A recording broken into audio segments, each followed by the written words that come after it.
Chennai 365, an effort by SKS in association with social, sports and cultural bodies to do good to a vibrant Chennai.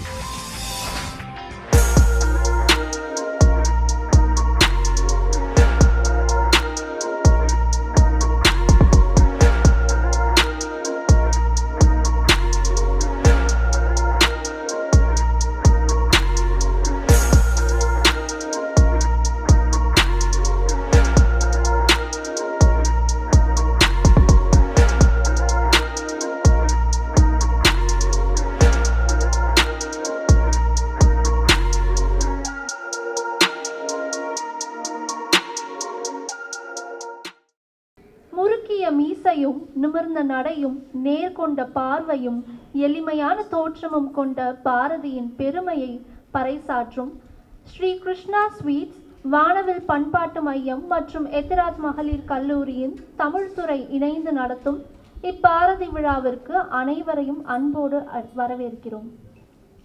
தமிழ்த்தாய் வாழ்த்து பாடி நிகழ்வை தொடங்க M கல்லூரி மாணாக்கியர்களை அழைக்கிறோம். நீராறும் கடலொடுத்த நிலமடந்த கெழிலொழுகும் சீராறும் வதனமென திகழ்வரத கண்டமிதில் நெக்கணமும் மது சிறந்த திராவிடனல் திருநாடும் தக்க சிறு பிறை நுதலும் தரித்தனரும் திலகமுமே அத்திலக வாசனை போல் அனைத்துலகும் இன்பமுற நிற்திசையும் புகழ் மணக்க இருந்த பெரும் தமிழனங்கே தமிழனங்கே உன் சீரிழமை திறம் வியந்து செயல் மறந்து வாழ்த்துதுமே வாழ்த்துதுமே வாழ்த்துதுமே. யதார்த்தங்களை எடுத்துக்காட்டி கையளவு கற்றதையும் மனமுவந்து கற்பித்து அறம் பிறழாமல் மாணவர்களை முன்னின்று வழிநடத்தும் அழகும் திறனும் கொண்ட தமிழ்துறை உதவி பேராசிரியர் சௌபா சாலவாணிஸ்ரீ அம்மா அவர்களை வரவேற்புரை வழங்க அன்போடு அழைக்கிறோம். அனைவருக்கும் என் அகம் கனிந்த இனிய காலை வணக்கம். செந்தமிழ் தேனி குவிக்கும் கவிதை குயில், பைந்தமிழ் தேர்ப்பாகன் காடு மணக்க வந்த கற்பூர சொற்கோ, கற்பனையின் ஊற்றாம் கவிதையின் புதையல், திறம்பாட வந்த மறவன் அறம்பாட வந்த அறிஞன், பெண்மைக்கு மகுடம் சூட்டி அழகு பார்த்த முண்டாசு கவியினை நினைவினை போற்றும் விதமாக கல்வித்தளம் அனைத்தும் பாரதி என்னும் பொருண்மையில் நிகழப்பெற இருக்கும் இச்சிறப்பு நிகழ்வுக்கு வந்திருக்கும் அனைத்து பேராளுமைகளையும் மாணவர்களையும் வருக வருக என வரவேற்கின்றேன். இந்நிகழ்வுக்கு எம்மை ஆற்றுப்படுத்தி நெறி நல்கி கல்வி பணியை சிறமேற்கொண்டு செயலாற்றி வரும் மதிப்பிற்குரிய எம் கல்லூரி நிர்வாக குழு தலைவர் முரளிதரன் ஐயா அவர்களை வரவேற்பதில் மகிழ்வும் மகிழ்ச்சியும். கல்வி பணியில் நல்வழி காட்டும் செயலை செவ்வனே ஆற்றி வரும் கல்லூரி நிர்வாக குழுவினர் அனைவருக்கும் எம் நலம் நாடும் வரவேற்பு என்றென்றும் நவிழ்தற்குரியது. ஆணும் பெண்ணும் நிகரெனக் கொள்வதால் அறிவில் ஓங்கி இவ்வையம் தலைக்குமாம் என்னும் ஞான நல்லற நிகழ்வில் அடுக்கலையில் தமமாய் கிடந்த பெண்மையை உலகாளச் செய்த தலைவர்களின் பாதையில் தம் செயல்களால் பயணித்து வரும் சிறப்பு விருந்தினர் திருமிகு பாரதி பாஸ்கரன் அம்மா அவர்களை எம் கல்லூரி சார்பாக வருக வருக என வரவேற்கின்றேன். மிகை சிறந்த ஆளுமையாளர், வகை சிறந்த பேச்சுக்கலையாளர், பாரதியிடம் அதீத காதல் கொண்ட நேயத்தார், நேரம் காலம் பாராமல் செயலாற்றும் சான்றாளர், பலராலும் போற்றப்படும் பண்பாளர், கருத்தரங்கின் நாயகர் திருமிகு வானவில் ரவி அவர்களை எம் கல்லூரி சார்பாக வருக வருக என வரவேற்கின்றேன். மனித மனங்களின் உற்று நோக்கும் சித்தராய், தமிழ் மனங்களின் நாடி துடிப்பை அறியும் உளவியலாளராய், மொழியியல் பற்றாளர், நித்தம் நித்தம் தமிழ் பணி ஆற்றும் திருமிகு ஸ்ரீ கிருஷ்ணா ஸ்வீட்ஸின் நிர்வாக குழு தலைவர் முரளி அவர்களை வரவேற்பதில் மகிழ்ச்சி அடைகின்றேன். வானவில் பண்பாட்டு மையத்தின் செயல் ராசா இவர். தனக்கு வழங்கப்பட்ட மணியை சிரத்தையோடு முன்னெடுக்கும் சாதனையாளர் திருமிகு ராசா அவர்களை எம் கல்லூரி சார்பாக வரவேற்கின்றேன். கலைமாமணி திருமிகு சோபனா ரமேஷ் அவர்கள் கலைகளுக்கெல்லாம் அரசி அம்மையாரையும் எம் கல்லூரி சார்பாக வருக வருக என வரவேற்கின்றேன்.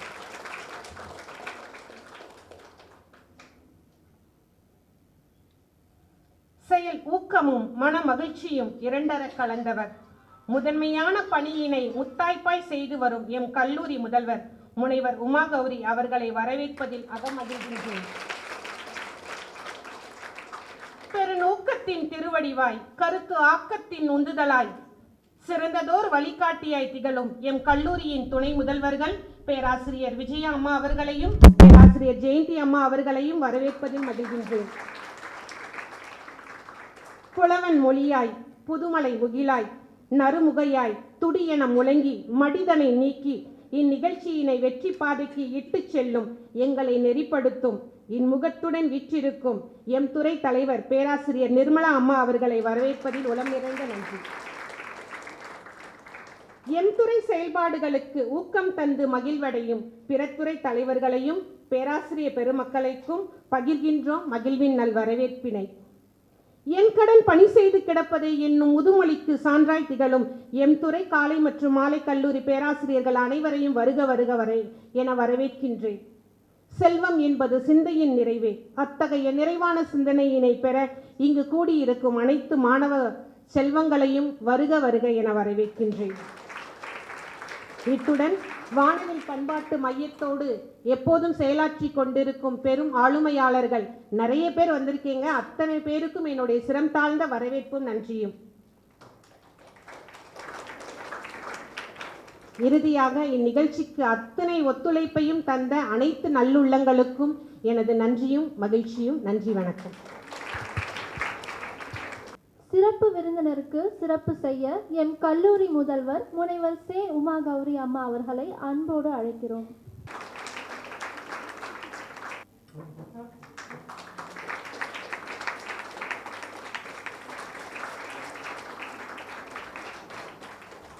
நம் கல்லூரி முதல்வரையும் துணை முதல்வரையும் சிறப்பு செய்ய தமிழ்துறையின் தலைவர் முனைவர் நிர்மலா அம்மா அவர்களை அன்போடு அழைக்கிறோம்.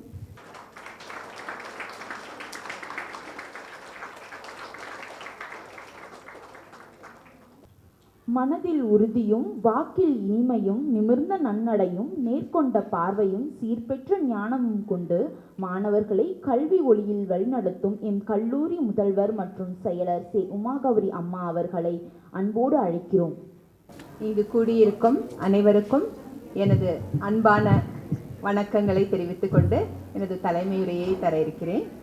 இவ்வுலகம் இனியது, இதிலுள்ள வான் இனிமையுடையது, காற்றும் இனிது, தீ இனிது, நீர் இனிது, நிலம் இனிது.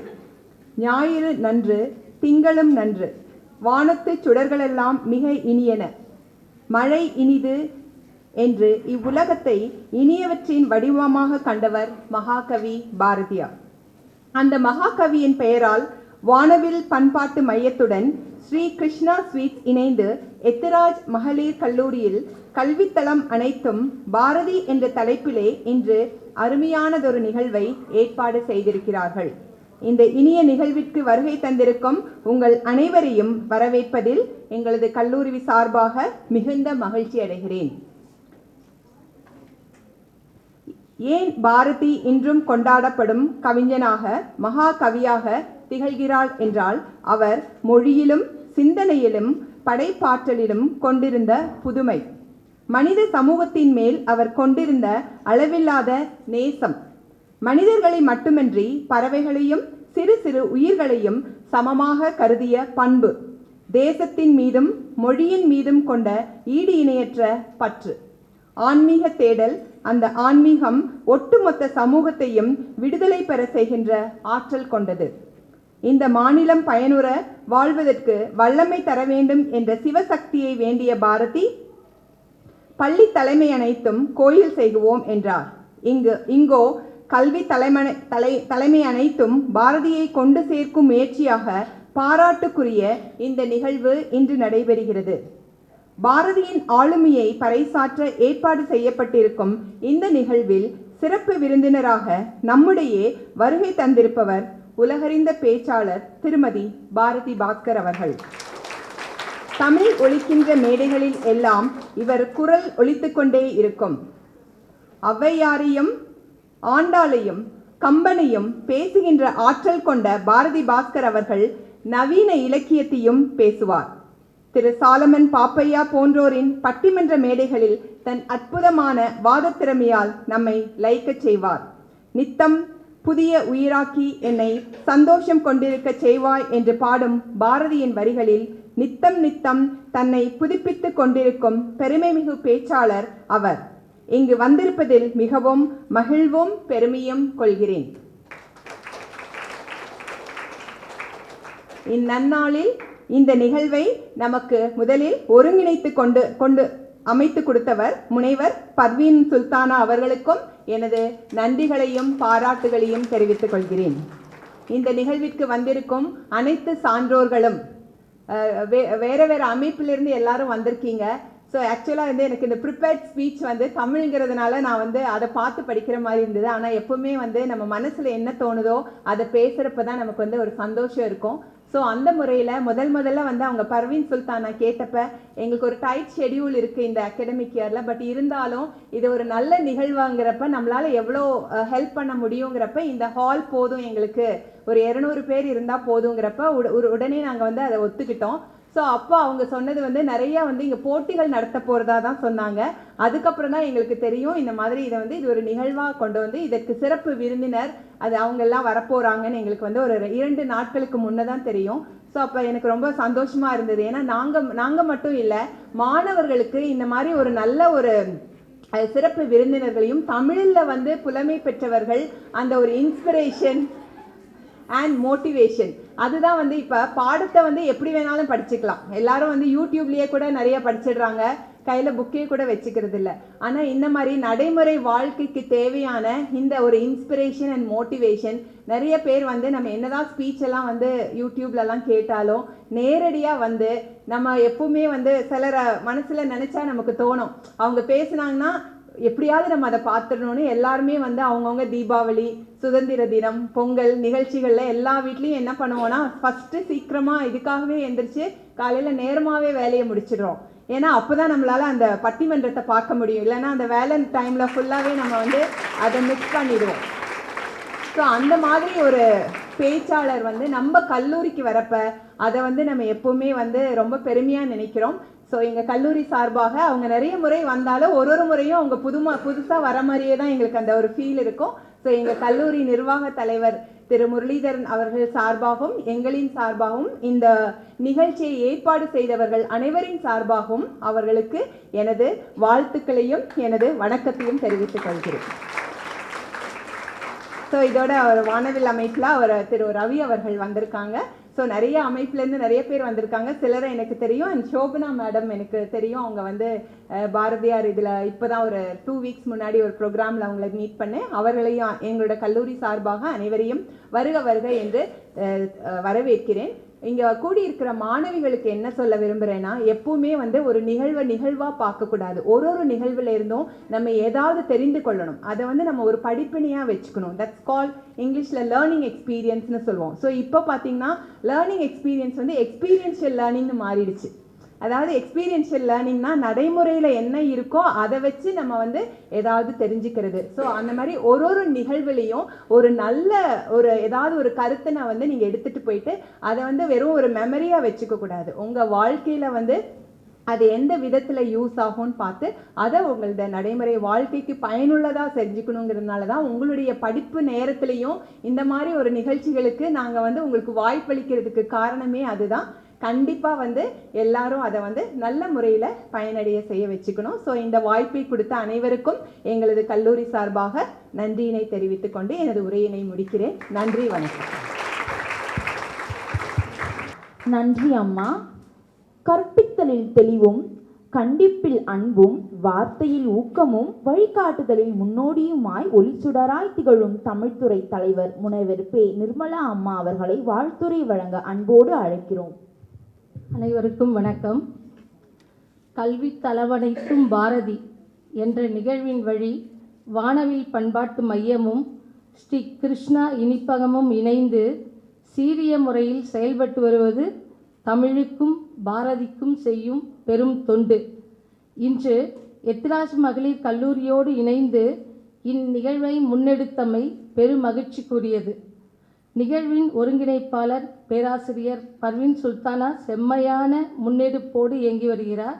அவருக்கும் சிறப்பு விருந்தினர் பாரதி பாஸ்கர் அவர்களுக்கும் மாணவ சமுதாயத்திற்கு மட்டுமின்றி தமிழ் மொழிக்கும் தனது தொண்டினை நல்கி கொண்டிருக்கும் கல்லூரி முதல்வர் முனைவர் உமாகௌரி அவர்களுக்கும் தன்னிதி பிரிவின் துணை முதல்வர் முனைவர் ஜெயந்தி அம்மா அவர்களுக்கும் மற்றும் உள்ள அமைப்பினருக்கும் கிருஷ்ணா ஸ்வீட்ஸ் அமைப்பினருக்கும் வானவில் பண்பாட்டு மையம் பாரதி மையம் வாசுகி அம்மா வந்திருக்காங்க அனைவரையும் மற்றும் எத்திராஜ் மகளிர் கல்லூரியின் பிற துறை பேராசிரியர்களுக்கும் மாணவியருக்கும் தமிழ்துறை பேராசிரியர்களுக்கும் எனது வணக்கத்தை தெரிவித்துக் கொள்கிறேன். தன்னிகரற்ற புலமையும் சமூக அக்கறையும் மொழிப்பற்றும் கொண்ட பேரறிவாளர், நவீன தமிழ் கவிதையின் வழிகாட்டி, சமூகத்தின் நீடு துயிலை தனது சொல்வன்மையால் நீக்க வந்த கவிக்கதிர், தனது எழுத்தாலும் சொல்லாலும் செயலாலும் உலக மாந்தரை மேம்படுத்த முனைந்தவர் பாரதி. உழுது விதைத்து அறுப்பார்க்கு உணவில்லை என்று உழைக்கும் மக்களின் நிலைக்காக வருந்துகிறார். கண்கள் இரண்டிருந்தும் காணும் திறமையற்ற பெண்களின் கூட்டமென பெண்களின் நிலைக்காக ஆதங்கப்படுகிறார். மாதரை கற்பழித்து வன்கண்மை பிறர் செய்ய பேதைகள் போல் உயிரை பேணி இருப்பாரை எண்ணி மனம் குமுறுகிறார். இவ்வாறாக முழு சமூகத்தின் மீதும் அவரது பார்வை ஊடுருவி சென்றிருக்கிறது. மண் மீதுள்ள மக்கள், பறவைகள், விலங்குகள், பூச்சிகள், புல் பூண்டு மரங்கள் யாவுமென் வினையால் இடும்பை தீர்ந்தே இன்புற்று அன்புடன் இணங்கி வாழ்ந்திடவே செய்தல் வேண்டும் என இறை வேண்டுதல் மூலம் நம்முடைய செயல்கள் எவ்வாறு இருத்தல் வேண்டும் என உணர்த்துகிறார். மனித சமுதாயம் செல்ல வேண்டிய நன்னெறியை அமைத்து காட்டுகிறார். மனதில் உறுதி வேண்டும், வாக்கினிலே இனிமை வேண்டும், நினைவு நல்லது வேண்டும், நெருங்கின பொருள் கைப்பட வேண்டும், கனவு மெய்ப்பட வேண்டும், தரணியிலே பெருமை வேண்டும், கண் திறந்திட வேண்டும், காரியத்தில் உறுதி வேண்டும், பெண் விடுதலை வேண்டும், பெரிய கடவுள் காக்க வேண்டும், மண் பயனுற வேண்டும், வானகம் இங்கு தென்பட வேண்டும், உண்மை நின்றிட வேண்டும் என்ற பாரதியின் பாடலுக்கு அடையாளங்கள் பெருகும் பொழுது மானுட சமூகம் செழிக்கும் என்பதில் ஐயமில்லை. நன்றி, வணக்கம். பாரத மண்ணில் பிறந்து பாரதி கண்ட புதுமை பெண்ணாக வளர்ந்து சிகரம் தொடும் உயரத்தை அடைந்து தமிழை உலகெங்கும் பறைசாற்றும் வகையில் தமிழ் பேச்சாளராக சிறந்து விளங்கும் தீப ஒளியாய் திகழும் நம் சிறப்பிற்குரிய சிறப்பு விருந்தினர் திருமதி பாரதி பாஸ்கர் அம்மா அவர்களை சிறப்புரையாற்ற பணிவன்புடன் அழைக்கிறோம். இந்த அரங்குக்கு வந்து என்னை ஆசீர்வதித்துக் கொண்டிருக்கின்ற பாரதியார்களே, செல்லம்மாக்களே, கையிலே செல் வைத்துக் கொண்டிருக்கிற பாரதியாரை இப்போதுதான் முதலாக நான் பார்க்கின்றேன்.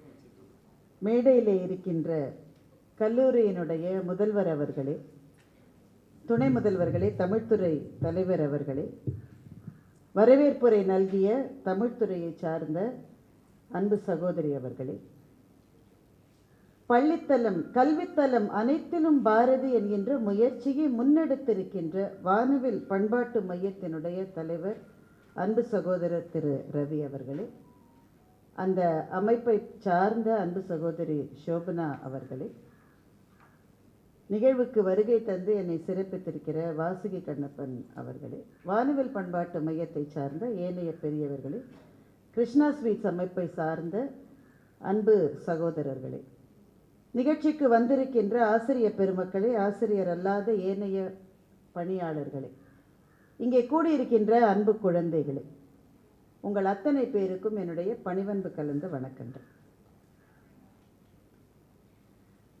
எத்திராஜ் கல்லூரியில் வந்து பேசுவது எப்போவுமே எனக்கு ரொம்ப பிடித்த விஷயம். எந்த கல்லூரிக்கு கூப்பிட்டாலும் அவங்க இப்படித்தான் சொல்லுவாங்க அப்படின்னு நினைக்க வேண்டாம். இங்கே வருவதற்கு அதில் எனக்கு ஒரு ஈர்ப்பு இருப்பதற்கு 2 காரணங்கள். ஒன்று, ஆர்வம் கொண்ட மாணவிகள். 2வது, உங்களினுடைய கல்லூரியில் இருக்கிற அந்த பிரம்மாண்டமான அரங்கம். சென்னையிலே அதை போல வேறொரு அரங்கம் கிடையாது. இதை நான் சொல்லலாம், ஏன்னா எல்லா அரங்கங்களிலுமே கிட்டத்தட்ட நான் பேசியிருக்கிறேன். இதை போன்ற ஒரு அரங்கம் கிடையாது. அதனால் இங்கே வரும்போது அந்த அரங்கம் தான் அப்படின்னு நினச்சிட்டு தான் வந்தேன். ஆனால் இந்த அரங்கமும் ஒன்றும் குறைவில்லை. எண்ணிக்கையை பொறுத்ததில் உங்களினுடைய ஆர்வத்தை பொறுத்தது தான் எந்த பேச்சினுடைய வெற்றியும். எனவே இது ஒரு நல்ல முன்னெடுப்பு. பாரதியார் செத்து போயே 100 வருஷம் ஆயிடுச்சு தானே, தெரியும் தானே உங்களுக்கு. ஒருவர் இறந்து போயே 100 வருடம் ஆகிவிட்டது. ஆனாலும் இன்னமும் பாரதியை கையில் எடுத்து படிக்கிற போது என்னவோ ஒன்று புதிதாக நமக்கு கிடைத்து கொண்டே இருக்கிறது. பாரதி என்கின்ற பேராச்சரியத்தின் கீழே இருக்கிற அந்த படைப்பு ஊற்றுக்கண்ணின் மூலம் எது என்பதை இன்னமும் கூட நம்மால் கண்டுபிடிக்க முடியவில்லை என்றுதான் நான் நினைக்கின்றேன். அதனால் எதனால் பாரதி பேசப்பட வேண்டியவன் என்றால், அதனால பாரதிக்கு இனிமேல் எந்த நன்மையும் கிடையாது. ஆனால் பாரதியை படிக்கிற போது நமக்கு ஏதோ ஒன்று கிடைக்கிறது அல்லவா, அது நமக்கு ரொம்ப முக்கியமானது. எல்லாருக்கும் ஒன்று தான் கிடைக்கும்னு சொல்ல முடியாது. என்னுடைய நண்பர் பட்டிமன்றம் ராஜா அவர்கள் சூப்பர் ஸ்டாரோடு சேர்ந்து ஒரு படம் நடித்தார், அவங்களுக்குலாம் தெரியும். அந்த படத்தில் நடிக்கிற போது தான் அவர் சூப்பர் ஸ்டாரை முதல்ல சந்திக்கிறார். அப்போ அவர் கேட்டிருக்காரு, என்ன சார் ஒரு படம் முடிஞ்ச உடனே இமயமலைக்கு ஓடி ஓடி போயிடுறீங்க, அங்கே என்ன கிடைக்குது உங்களுக்குன்னு அவர் கேட்டாராம் சூப்பர் ஸ்டார். சூப்பர் ஸ்டார் சொன்னாராம், அதை எப்படி சொல்ல முடியும்னு பதில் சொன்னாராம். உடனே இவருக்கு கன்ஃபியூஷன், என்ன இவர் போனதில்லை இமயமலைக்கெல்லாம், என்ன கிடைக்குதுன்னு தெரியாமையா நீங்கள் ஒரு தடவை போயிட்டுருக்கீங்க அப்படின்னு அவர் கேட்டிருக்காரு. அவர் என்ன பதில் சொன்னார், இல்லை நான் அப்படி சொல்லலை, எனக்கு கிடைச்சது உங்களுக்கு கிடைக்காது, எனக்கும் உங்களுக்கும் கிடைச்சது இன்னொருத்தருக்கு கிடைக்காது, அவங்களுக்கு என்னென்ன கிடைக்கும்ன்றதை அவங்க தான் கண்டுபிடிக்கணும் என்று சொன்னார். எனக்கு அந்த பதில் ரொம்ப பிடிச்சிருந்தது. அது இமயமலையை பற்றி அவர் சொன்னது.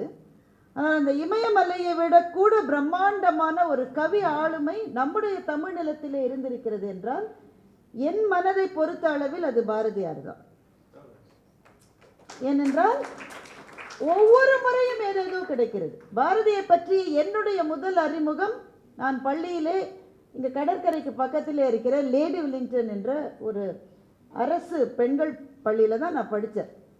அந்த பள்ளிக்கூடத்திலே அப்போல்லாம் வந்து ஒவ்வொரு நாளும் ஒவ்வொரு ப்ரேயர் சாங் இருக்கும். திங்கக்கிழமை ஒன்று, செவ்வாய்க்கிழமை ஒன்று அப்படி இருக்கும் அப்போல்லாம். அதிலே ஒரு நாள் புதன்கிழமை என்று எனக்கு ஞாபகம், அதில் ஒரு பாரதியினுடைய பாடல் தான் அன்றைக்கு புதன்கிழமை பாட வேண்டிய ப்ரேயர் சாங்.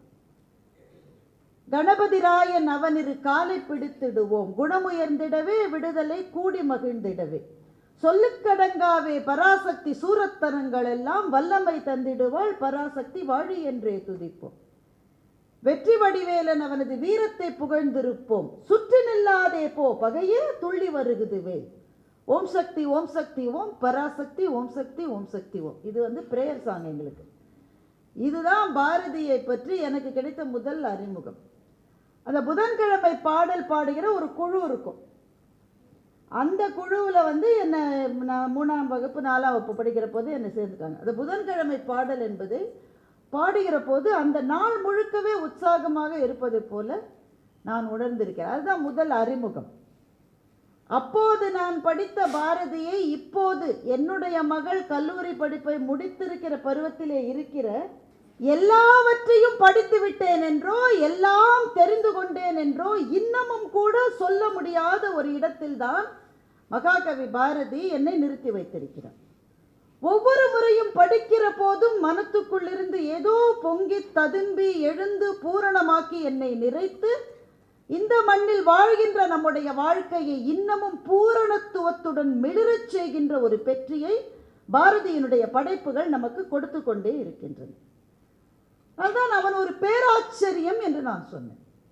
சில பேரை நினைத்து காலமாகிவிட்டது, சில பேர் விஷயத்தில் காலமாகிவிட்டது என்று கவிஞர் இளந்தேவன் பாரதியாரை பற்றி எழுதுகின்றார். இப்போ இந்த கவியரங்கத்துல எல்லாம் 2 தடவை ஒரு கவிதையை சொல்லுவாங்க. என்னை பொறுத்தவரையில் அது அவசியம் இல்லை. நான் சங்க பாடல்கள் எழுதியவர்கள் எவ்வளவு பூடகமாக கவிதைகளை எழுதி அதற்கு ஒரு கார்னர் நோட்ஸும் போடாமலே அவன் போய் சேர்ந்திருக்கான். ஏன்னா படிக்கிறவர்களுடைய புத்திசாலித்தனத்தின் மீது நம்பிக்கை வைத்து எழுதி செல்லப்பட்ட கவிதைகள் அவை. அவதான் பாரதிக்கு உரை பெரும்பாலும் தேவையில்லை. இருந்தாலும் சில பாடல் வரிகளினுடைய அழகையும் அது தருகிற அனுபவத்தையும் நினைத்து ஒரு 2 தடவை கூட நம்ம சொல்லலாம். பாரதியை அப்படி படிக்கிற போது எனக்குள்ளே ஒரு துணுக்குரலை ஏற்படுத்திய பல வரிகள் உண்டு. என்னை புதிய உயிராக்கி எனக்கேதும் கவலையறச் செய்து மதி தன்னை மிக தெளிவு செய்து என்றும் சந்தோஷம் கொண்டிருக்கச் செய்வாய் அப்படின்னு எழுதுறான். இதுதான் நான் 2 தடவை சொல்ல போறேன்னு சொன்னேன். இனி என்னை புதிய உயிராக்கி எனக்கு இங்கேதும் கவலையறச் செய்து மதி தன்னை மிக தெளிவு செய்து என்றும் சந்தோஷம் கொண்டிருக்கச் செய்வாய். இப்போ இந்த உலகத்தில் எத்தனை உயிர்கள் இருக்கு இல்ல? இத்தனை கோடி உயிர்களுக்குமான ஒரு பிரார்த்தனை இந்த பிரார்த்தனை தான். இந்த பிரார்த்தனையை தாண்டி நாம் கடவுள்கிட்டையோ இயற்கையிட்டையோ கேட்க வேண்டியது வேற என்ன இருக்கு? ஒவ்வொரு நாளும் என்னை புதிய உயிராக்கு. இந்த பிரார்த்தனை நமக்கு கிடைச்சிருச்சுன்னா, இந்த வரம் நமக்கு கிடைச்சிருச்சுன்னா வேற எதுவுமே வேணாம். ஒவ்வொரு நாளும் எழுந்திருக்கிற போதே சென்ற காலங்களினுடைய சோகத்தையும் அவமானங்களையும் வேதனைகளையும் எடுத்துக்கொண்டே ஒவ்வொரு காலையும் மிளிர்வதனால் தான் பொழுது விடுகிற போத சே அப்படின்னு சொல்லிட்டே எழுந்துக்கிறோம். இந்த செல்ஃபோனில் அலாம் வச்சு அந்த நல்ல வழக்கெல்லாம் இந்த பிள்ளைகளுக்கு இருக்குமா தெரியல. உங்கள் அம்மா ஃபோனில் தான் அலாம் இருக்கும், உங்களுக்கு இருக்கான்னு தெரியாது. ஆனால் அந்த அலாரத்தை மண்டையில் தட்டி அடிப்போம் முன்னாடிலாம் அந்த கிளாக்கில். இப்போ ஃபோனை தட்டி அடிக்கணும். சே அப்படின்னு சொல்லிட்டு தான் பல பொழுதுகள் விடுகின்றன. இந்த நாளில் என்ன புதுசாக கிடைச்சிட போகிறது? நேற்றுக்கு என்ன கிடைச்சதோ அதான் கிடைக்கும். அதே டீச்சர், அதே கிளாஸு, அதே அசைன்மெண்ட்டு, அதே அறிவுரை, அவ்வளோதானே.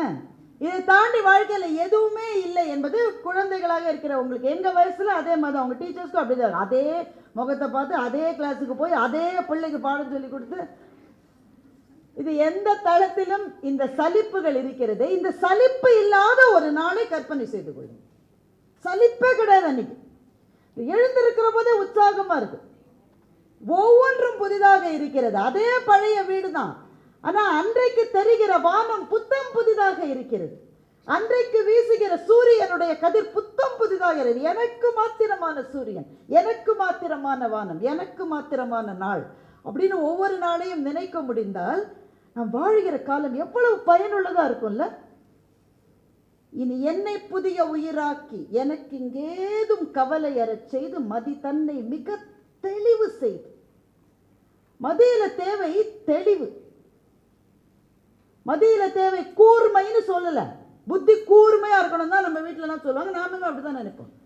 ஒரு sharp brain to grass everything, to digest everything. அதை கேட்கல. கூர்மையெல்லாம் தானே வந்து சேர்ந்துக்கும். நீ கூர்மை இல்லாட்ட கூட ChatGPT இருந்தால் அது உன்னுடைய கூர்மையை ஜாஸ்தி பண்ணிடும். அது தேவையில்லை.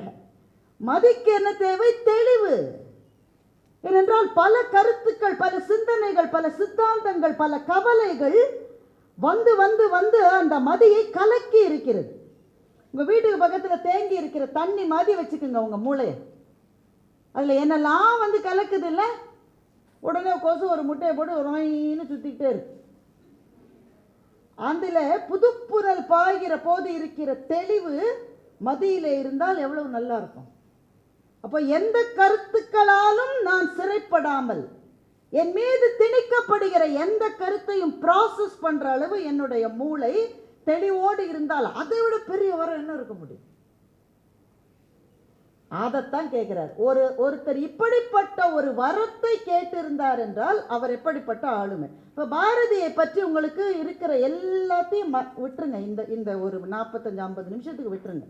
அவர் ஒரு மகாகவி, சிந்துக்கு தந்தை, செந்தமிழ் தேர்ப்பாகன், இதெல்லாம் நம்ம நிறைய கேட்டாச்சு. இது அந்தந்த கவிஞர்கள் பாரதியை பார்த்து பிரமித்து எழுதியது. அது இல்லாமல் பாரதியை ஒரு தெரிஞ்சுக்கிறதுக்கான ஒரு சின்ன முயற்சி. எனக்குள் பாரதி, ஏன்னா நானே பாரதி தானே, அதனால தான் எனக்குள் பாரதி என்கிற தலைப்பை எனக்கு கொடுத்திருக்கிறார். ஒவ்வொருத்தருக்குள்ளேயும் ஒரு பாரதி இருக்கார். புதுமையை தேடுகிற ஒரு உள்ளம் எல்லாருக்குள்ளேயும் இருக்கு. ஆனால் அந்த குழந்தை வளர வளர அதனுடைய அறிவை நாமே அடக்கிற மாதிரி நமக்குள்ளே இருக்கிற ஒரு பாரதியை வளர வளர நாமே அடக்கி வச்சிடும். 5 வயசுல நீங்கள்லாம் உங்கள்கிட்டலாம் கேட்டிருப்பாங்க, நீ என்னவா போகிற? எல்லாம் தைரியமாக பதில், நான் டாக்டர் ஆக போகிறேன், நான் டீச்சர் ஆக போகிறேன்னு சொல்லியிருப்பீங்க. அப்புறம் ஒரு 10-12 வயசில் I think I will get in to fashion industry, அது மாதிரி சில பேர் சொல்லியிருப்பீங்க. இல்லை நான் வந்து ஐடி துறைக்கு போகிறேன் எல்லாம் சொல்லியிருப்பீங்க. +2 முடிக்கிற சமயத்தில் உங்களை கேட்டால் என்ன சொல்லுவீங்க? நான் என்ன போகிறேன்னு எனக்கே தெரியலன்னு தான் சொல்லியிருப்பீங்க. அப்போ சின்ன வயசுலேருந்து கனவு இருக்குது, ஆனால் அந்த கனவுகள் மெய்ப்பட வேண்டிய பருவத்தில் ஒன்றுமே புரியல, அப்படியே பிளாங்காக இருக்குது. நீ எதுக்காக எதிராஜ் காலேஜில் பிகாம்க்கு அப்ளை பண்ண? ராதா அப்ளை பண்ணியிருக்கா, விஜய் அப்ளை பண்ணியிருக்கா, சுதா அப்ளை பண்ணியிருக்கா. நான் அப்ளை பண்ணலைன்னா என்னுடைய மான கேடு உண்டாகும். அப்படிதான் அப்ளை பண்ணிங்க, சும்மா சொல்லுங்க, எனக்கு தெரியும். ஏன்னா நான் அப்படிதான் இன்ஜினியரிங் அப்ளை பண்ணேன். அவ்வளோ பேர் மேடம், நான் படித்த ஆச்சு 20-30 வருஷம். 30 வருஷத்துக்கு முன்னாடி women engineers where not so common. இப்படி மேடம் அப்போவே நீங்கள் வந்து பொறியியல் துறைக்கு வரணும்னு ஆசைப்பட்டீங்க, உங்களுக்கு வந்து இன்ஜினியர் ஆகணும்னு அவங்க அப்படியே சரஸ்வதி வந்து அவங்க நான் அதெல்லாம் ஒன்றுமே கிடையாது. கிளாஸில் இருக்கிற 5 பிள்ளை அப்ளை பண்ணிச்சு, நானும் அப்ளை பண்ணேன். சரி, எதுக்காக கெமிக்கல் இன்ஜினியர்? நீங்கள் ஐடி கம்ப்யூட்டர் இன்ஜினியராக இருக்கலாம், நீங்கள் வந்து EEE ஆகிருக்கலாம், எதுக்கு கெமிக்கல் இன்ஜினியர் ஆனீங்க? அதுதான் கிடைச்சிது சாமி. அப்போது எங்கள் தலைமுறையை விட உங்கள் தலைமுறை ரொம்பவும் ஒரு நல்ல காலகட்டத்தில் இருக்கிறது. எல்லாரும் உங்கள்கிட்ட சொல்லியிருப்பாங்க, இந்த தலைமுறை ரொம்ப மோசம், இந்த பிள்ளைங்களாம் எதுக்குமே விளங்காது, எதுக்கும். நான் அப்படி நினைக்கல. எங்களுக்கு சாய்ஸ்ன்னு ஒன்றே இல்லாத ஒரு தலைமுறை நாங்கள். மந்தையிலே போகிற ஆட்டை போல முன்னாடி போன ஆடை அப்படியே தொடர்கிற வாழ்க்கை எங்களுடைய வாழ்க்கை. இவ்வளோ ஆப்ஷன்ஸ் இருக்குன்னு கூட எங்களுக்கு பார்க்க தெரியாது. ஆனால் இன்றைக்கு உங்கள் முன்னால் கொட்டி கிடக்கிற வாய்ப்புகளை பற்றி ஒரு அளவாவது அறிமுகம் இருக்கிற ஒரு தலைமுறையினர் நீங்கள். அதனால்தான் உங்களுக்கு வழிகாட்டி என்பது உங்கள் வீட்டில் இருக்கிற பெரியவர்கள், ஆசிரியர்கள், இவர்கள் எல்லாம். அதையும் தாண்டி உங்களினுடைய வழிகாட்டியாக டெக்னாலஜி இன்றைக்கு இருக்கிறது. சரியான வழிகாட்டியை பார்க்கணும். டெக்னாலஜியோட மோசமான எடுத்துட்டு அது என்னுடைய வழிகாட்டினா அது அந்த பாதைக்கு தான் அது கூட்டிகிட்டு போகும். நீ எதை தேடுறியோ அதை தான் அது உனக்கு கொடுக்கும். டெக்னாலஜி அப்படியும் தான், வாழ்க்கையும் அப்படி தான். நீ எதை தேடுறியோ அதை தான் கொடுக்கும். ஒரு தடவை நீ யூடியூப்பில் போய் தேவையில்லாத ஒருத்த சர்ச் பண்ணால் திரும்ப திரும்ப அதே சஜஷன் தான் வரும். நீ எதை தேடுகிறாயோ அதுதான் உனக்கு விதிக்கப்பட்டிருக்கிறது. இதுதான் இயற்கையினுடைய மாற்ற முடியாத விதி. அப்போ அந்த மாதிரியான ஒரு தேடல் பருவத்தில் இருக்கிற உங்களுக்கு பாரதியை பற்றி சில வித்தியாசமான கருத்துக்களை சொல்லுவதற்காக நான் இங்கே வந்திருக்கின்றேன். ஒரு கதையோட ஆரம்பிக்கலாம். கொஞ்சம் பெரிய கதை, நான் அதை சுருக்கமாக சொல்கிறேன். இப்போ சரஸ்வதி பூஜை வரப்போகுது. பல வீடுகளில் சரஸ்வதி பூஜையை நன்றாக கொண்டாடுகிற வழக்கம் இருக்கிறது. அன்றைக்கி எங்கள் வீட்டில் நாங்களாம் பிள்ளையாக இருக்கும்போது சரஸ்வதி பூஜை அன்றைக்கி ரொம்ப எங்களுக்கு குஷியாக இருக்கும். ஏன்னா அன்றைக்கி படிக்கக்கூடாதும்பாங்க வீட்டில். அன்றைக்கி ஒரு நாள் தான் படிக்காதம்பாங்க, மற்ற நாளில் படிப்படின்னு உயிர் எடுக்கும் அன்றைக்கி. அதனால் எல்லா புஸ்தகம் வாய்ப்பாடெல்லாம் இருக்கேன். வாய்ப்பாடுன்னு தெரியுமா? நல்ல வேலை பழைச்சேன். இந்த வாய்ப்பாடு அப்புறம் லாக்ரிதம் புக் இருக்குங்க. அப்போல்லாம் logarithm was book. Can you believe that? புக்கில் இருக்கும் லாக்ரிதம். இந்த வாய்ப்பாடு லாக்ரிதம் எல்லாத்துக்கும் ஒரு சந்தன குங்குமம் எடுத்து பூஜையில் வச்சுருவோம். எடுக்கவே கூடாது அன்றைக்கின்னு. சரஸ்வதி பூஜை என்பது நமக்கு ஒரு முக்கியமான மைல்கல். ஏனென்றால் கல்வியை தருகின்ற ஒரு தெய்வத்துக்கான வழிபாடு. அதுக்கு ஒன்று மதங்களுக்கும் அதுக்கும் சம்பந்தம் கிடையாது. எல்லா மதத்தை சேர்ந்தவர்களுக்குமே கல்வி என்பதற்கு ஒரு தெய்வஸ்தானம் உண்டு, எந்த மதமாக இருந்தாலும். அதில் அந்த நாள் வரப்போகிறது இப்போது. அதனால் இந்த கதை ரொம்ப பொருத்தமாக இருக்கும். இந்த கதையை ஜெயமோகன் எழுதியிருக்கிறார். நற்றுணை என்று அந்த கதைக்கு பேர். வாய்ப்பு இருந்தால் படிச்சு பாருங்க. ரொம்ப பெரிய கதை. அவ்வளோ பெரிய கதையெல்லாம் நீங்கள் படிப்பீங்களான்னு தெரியல. அதனால் ரொம்ப கேப்சியூல் ஃபார்மில் நான் சொல்கிறேன். இந்த கதையில் ஒரு ரிப்போர்ட்டர் ஒரு 100 வயசான ஒரு அம்மாவை இன்டர்வியூ எடுக்க போகிறாங்க. அந்த மாதிரி 100 வயசு ஆயிடுச்சு. போய் இன்டர்வியூ எடுக்கிறாங்க. நம்ம 70 வயசானாலும் எதுவுமே நினைவு இருக்க மாட்டேங்குது. 70 வயசு 50 வயசுல எதுவுமே நினைவு இல்லை. 100 வயசான அம்மாவுக்கு என்ன ஞாபகம் இருக்கும்னு இவங்களுக்கு பயம். ஆனால் அது பாட்டி தெளிவாக இருக்கும். பொழிச்சுன்னு போயிடுது. ரிப்போர்ட்டர் தான் டயர்டாகிறாங்க, பாட்டி டயர்டாக மாட்டேங்க. ரிப்போர்ட் சொல்லாங்க போனால் நாளைக்கு இன்டர்வியூ கண்டினியூ பண்ணலாம். நாளைக்கு நான் இருக்கேன்னா இல்லை, இன்றைக்கே முடியுங்குது பாட்டி. ரிப்போர்ட்டர் தான் டயர்டாக டீ குடிச்சிட்டே சொல்கிறாங்க. அது நல்லா தெளிவாக பேசுது. அந்த பாட்டியோட இன்டர்வியூ எதுக்காக போய் 100 வயசானவங்க யாரும் இன்டர்வியூ எடுப்பாங்களா? நீங்களே பாருங்கள், எல்லாமே இளைஞர்களை தான் இன்டர்வியூ எடுக்கிறாங்க. இப்போ அரவிந்த் சாமி கோபிநாத் ஒரு இன்டர்வியூ எடுத்துருக்காரு, ஊர் மொத்தம் பார்த்துருக்காரு. அதில் அவர் ஒரு புக்கை சொல்லிட்டாராம், உலகமே அந்த புக்கை வாங்குது, தி சைக்காலஜி ஆஃப் மனி. இது மட்டும் அந்த ஆத்தர் திடீர் தூக்கத்துலேருந்து திடீரென்று என் புத்தகங்களை ஏன் இவ்வளோ பேர் உலகத்தில் வாங்க ஒன்றும் இல்லை, அரவிந்த் சாமி சொல்லியிருக்காரு. அவ்வளோலாம் ஒருத்தம் கிடையாது அந்த புக்கு. அது வேறு விஷயம். இப்போ எதுக்கு இந்த மாதிரி வயசானவங்களை இன்டர்வியூ கேட்க வராங்க? அதுக்கு ஒரு காரணம் இருக்குது. கேரளாவிலேயே 2வது பெண் பட்டதாரி அந்த அம்மா, அம்மினி தங்கச்சின்னு அவங்களுக்கு பேர். கேரளாவிலேயே 2வது நீதிபதி அந்த அம்மா. இந்த 2 கிரெடென்ஷியல்ஸும் அவங்களுக்கு இருக்குது. அந்த ஆளையே இன்டர்வியூ எடுக்க முதல் ஆள் இல்லை. இப்போ பட்டதாரி முதல் நீதிபதி இல்லை. இப்போ கேரளாவுக்கே அந்த இது உண்டு. முதல் பெண் IAS officer from the state of Kerala. அதே மாதிரி முதல் உச்ச நீதிமன்ற நீதிபதியும் கூட கேரள மாநிலத்தை சார்ந்தவர் தான். இந்த மாதிரி கேரளாவுக்கு சில சிறப்புகள் உண்டு. இந்த அம்மா இருக்குது, அதனால போய் இன்டர்வியூ எடுக்கிறாங்க. அப்போ அந்த அம்மா சொல்லுது, எங்கள் குடும்பத்தில் 8 தலைமுறை, அம்மா நான் பேசும்போது குறுக்க யாருமே பேசக்கூடாது. 8 தலைமுறையாக எங்கள் குடும்பத்தில் எந்த பெண்ணும் படித்ததில்லை. எங்கள் வீட்டில் எங்கள் தாய்மாமன் வச்சது தான் சட்டம். அத்தனை பெண்களும் அவர்களுக்கு ஒதுக்கப்பட்ட இடத்தில் மாத்திரம்தான் இருக்க வேண்டும். தெருவுக்கே வரக்கூடாது, கோவிலுக்கு கூட போகக்கூடாது. ஆனால் ஒரு பொண்ணு ஒரு கோவிலுக்கு போகக்கூடாதாயா? அனுமதி கிடையாது. நான் சொல்கிறது ஏன்னா 1000 வருஷம் முந்தி கதையெல்லாம் நான் சொல்லலை, வெறும் 100 வருஷத்துக்கு முந்தின கதையை நான் சொல்லிட்டு இருக்கேன். போகவே கூடாது. என்ன காரணம்? ஏனென்றால் போர்கள் வந்த போது பெண்களை தூக்கி சென்று விடுகிற முறை வந்துருச்சு இல்லையா? அது வந்த பிறகு பெண்களுக்கான இந்த நான் சொல்ல போகிற இந்த ஒரு இடத்த மாத்திரம் மிஸ் பண்ணிடாதீங்க. இதுதான் முக்கியம். இதை சொல்லிட்டேன்னா அப்புறம் பாரதியை பற்றி நான் சொல்வதற்கு வேறு எதுவும் இல்லை, நீங்களே படிச்சுக்கலாம். போர்கள் வந்த போது பெண்களை தூக்கி செல்லுகிற அந்த பிராக்டிஸ் வந்த பிறகு என்ன பண்ணிட்டாங்க, பெண்களை நீ வெளியில் போகிறதானே அவங்க தூக்கிட்டு போவான், நீ வீட்லேயே இரு.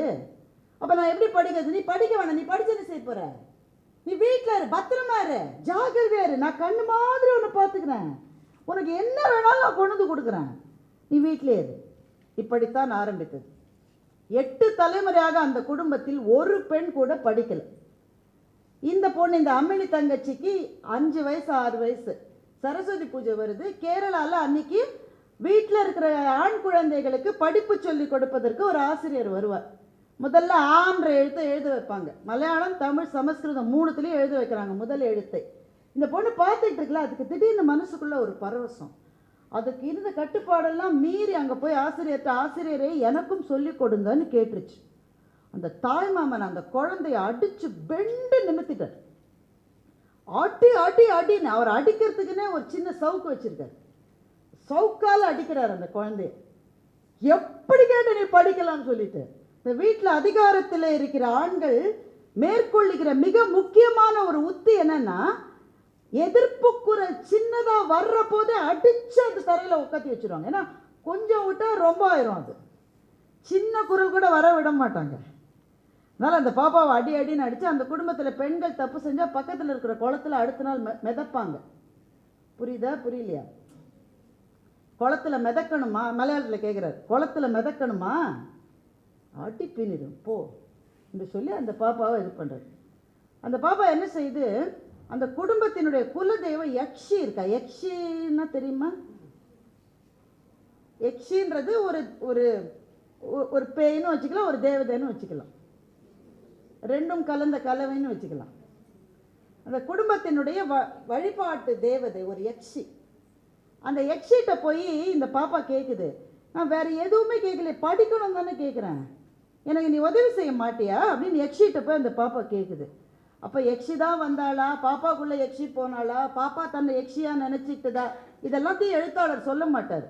ஒரு நல்ல எழுத்தாளர் சொல்லவே மாட்டார். நீங்கள் தான் கற்பனை பண்ணிக்கணும். ஏன் புத்தகத்தை படிக்கணும்னு நாங்கள் திரும்ப திரும்ப சொல்கிறோம்? நீங்கள் செல்ஃபோனையே பார்த்துட்டு இருந்தால் கற்பனைக்கு அங்கே இடமே கிடையாது. What you see visually, there is no place for any imagination.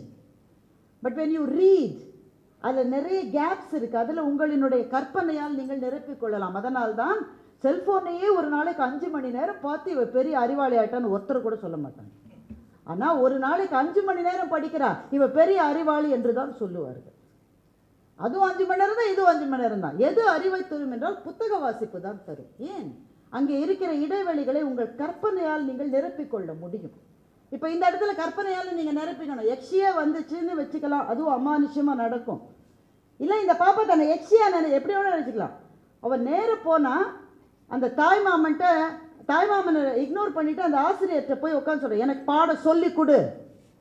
அந்த ஆளுக்கு ஒருமா பயந்துட்டார். அதனால் ஆன்ற எழுதி வைக்கிறார். அந்த பொண்ணுக்கு அப்படியே பரவசமாக இருக்கு. அன்றைக்கு இரவு அந்த தாய்மாமன் இறந்து போகிறார். எப்படி இறந்தார் என்ன நான் சொல்ல மாட்டேன். திரும்ப உங்கள் கற்பனைகள் நீங்கள் இட்டு நிரப்பிக்கொள்ள வேண்டும். தாய்மாமனுக்கு அடுத்து இருக்கிற சின்ன மாமா குடும்ப தலைவரார். அவர் சொல்கிறார், உனக்கு யக்ஷியினுடைய ஏதோ ஒன்று இருக்குது, உனக்கு பாடம் சொல்லி கொடுக்குற ஆசிரியரே உன்னை பார்த்து பயப்படுறாரு. இதை கேட்டோன்னே உங்களுக்குலாம் பரம சந்தோஷமாக இருக்குமே. பாடம் சொல்லி கொடுக்குற ஆசிரியரே உன்னை பார்த்து பயப்படுறாரு, ஆனால் நீ படின்னு சின்ன மாமா சொல்லிட்டார். 5 வருஷம் ஆசிரியர்கிட்ட படித்த அந்த ஆசிரியர் 5 வருஷம் கழிச்சு கை கூப்பி சொன்னார், அம்மா இனிமேல் உனக்கு சொல்லித்தர அளவு எனக்கு அறிவு இல்லைம்மா, ஏன்னா நீ அவ்வளோ வேகமாக கற்றுக்கிற, நீ தயவு செஞ்சு பள்ளிக்கூடத்தில் போய் படி. அந்த வார்த்தையே அந்த ஊர்லேயே காதில் யாருக்கும் விழுந்திருக்காது பெண்களுக்கு. அதுக்கு பிறகு நாகர்கோவில் இன்றைக்கும் இருக்கிறது ஜத்தி பெண்கள் உயர்நிலை பள்ளி. அந்த பள்ளிக்கூடத்தில் இந்த பொண்ணு சேர்ந்து படிக்கிறார். இந்த ஜத்தி ஒரு வெள்ளைக்கார பெண்மணி. இவளுடைய சிறப்பை தெரிந்து கொண்டு பள்ளி இறுதி வரை படிக்க வைத்து திருவிதாங்கூர் கல்லூரியில் போய் அந்த பொண்ணை சேர்க்க சொல்கிறாங்க. அவங்க என்ன சொன்னாங்க தெரியுமா? முதல்ல என்ன படிக்கணும்? இவளுக்கு சயின்ஸ் தான் நல்லா வருது. அதெல்லாம் ஆம்பளை பசங்களுக்கு தான் சயின்ஸ் அண்ட் மேத்து, பொம்பளை பசங்களுக்கு காலேஜில் இடமே கிடையாது. நீ ரொம்ப கேட்கறதுனால வேணால் பிஏ லிட்ரேச்சரும் எக்கனாமிக்ஸும் படிக்கலாம். சயின்ஸும் மேத்தும் யாருக்கு? ஆண்களுக்கு. இன்னைக்கு +2ல் நீங்கள் ஜாஸ்தி மார்க் வாங்குறீங்களா, மாணவர்கள் ஜாஸ்தி மார்க் வாங்குறாங்க? ஆனால் அன்றைக்கு அப்படி தான் இருந்தது. அந்தம்மா அதை படிச்சுட்டு அதற்கு பிறகு சட்டக்கல்லூரியில் போய் சட்டம் படிச்சுட்டு அதுக்கு 1008 பிரச்சனை எல்லாத்தையும் சொன்னால் டைம் ஆயிரும். அங்கே போய் ஒவ்வொரு இடத்திலும் போராடி அவங்க படிக்கிறதுக்காக சைக்கிளில் போவாங்களாம். பின்னாடி இருக்கிற அத்தனை பேரும் மண்ணை தூத்தி வேசி, அந்த வார்த்தைக்கு அர்த்தம் உங்களுக்கு தெரியுமான்னு தெரியல, அப்படின்னு தூத்துவாங்களாம். கிட்டத்தட்ட அதே தான் டாக்டர் முத்துலட்சுமி ரெட்டிக்கும் நடந்தது. இவங்களுக்கும் அதே தான். அதை பற்றிலாம் ஒன்றும் காலை, நீ என்ன வேணா என்ன சொல்லிக்க, எனக்கு படிப்பு முக்கியம் என்று படித்து லாயர் ஆகி அப்புறம் ப்ராக்டிஸ் பண்ணி நீதிபதியாகி ஓய்வு பெற்று பல கமிஷன்ஸில் தலைமையிடம் வகித்து இன்றைக்கி 100 வயசாகி அந்த பாட்டி அங்கே உட்காந்துருக்கு. இந்த இன்டர்வியூ பண்ண போன பொண்ணு அவங்கள இன்டர்வியூ எடுக்கிறாங்க. நீங்கள் இவ்வளவு தடைகளை மீறி நீங்கள் படிச்சிருக்கீங்க, அதுக்கெல்லாம் என்ன காரணம் நினைக்கிறீங்க? யக்ஷி தான் காரணம். அவள் என் கூடவே இருந்ததுனால எல்லாரும் பயப்பட்டு வாயை திறக்காமல் எனக்கு இடம் கொடுத்தாங்க. அப்போ அந்த ரிப்போர்ட்டர் அவங்கள பார்க்குறாங்க. ரிப்போர்ட்டர் நினைக்கிறாங்க யக்ஷி வேறு யாரும் இல்லை, இந்த அம்மா தான் நினைக்கிறாங்க. அப்போ ஒன்றும் இல்லை, ஒரு பிஏ படித்து ஒரு பிஎல் படித்து கோர்ட்டில் போய் லாயராக ப்ராக்டிஸ் பண்ணுறதுக்கு உங்களுக்கு முன்னாடி 100 ஆண்டுகள் 90 ஆண்டுகள் முடிந்த ஒரு பெண் இத்தனை போராட்டத்தை நடத்த வேண்டியிருக்கிறது. அப்போ இந்த சரஸ்வதி பூஜை அன்னைக்கு நீங்கள் எல்லாரும் என்ன செய்யணும்னா, உங்கள் வீட்டில் போய் உங்கள் குடும்பத்தில் இப்படி போராடி படித்த முதல் பெண் யார் என்பதை கண்டுபிடிக்க வேண்டும்.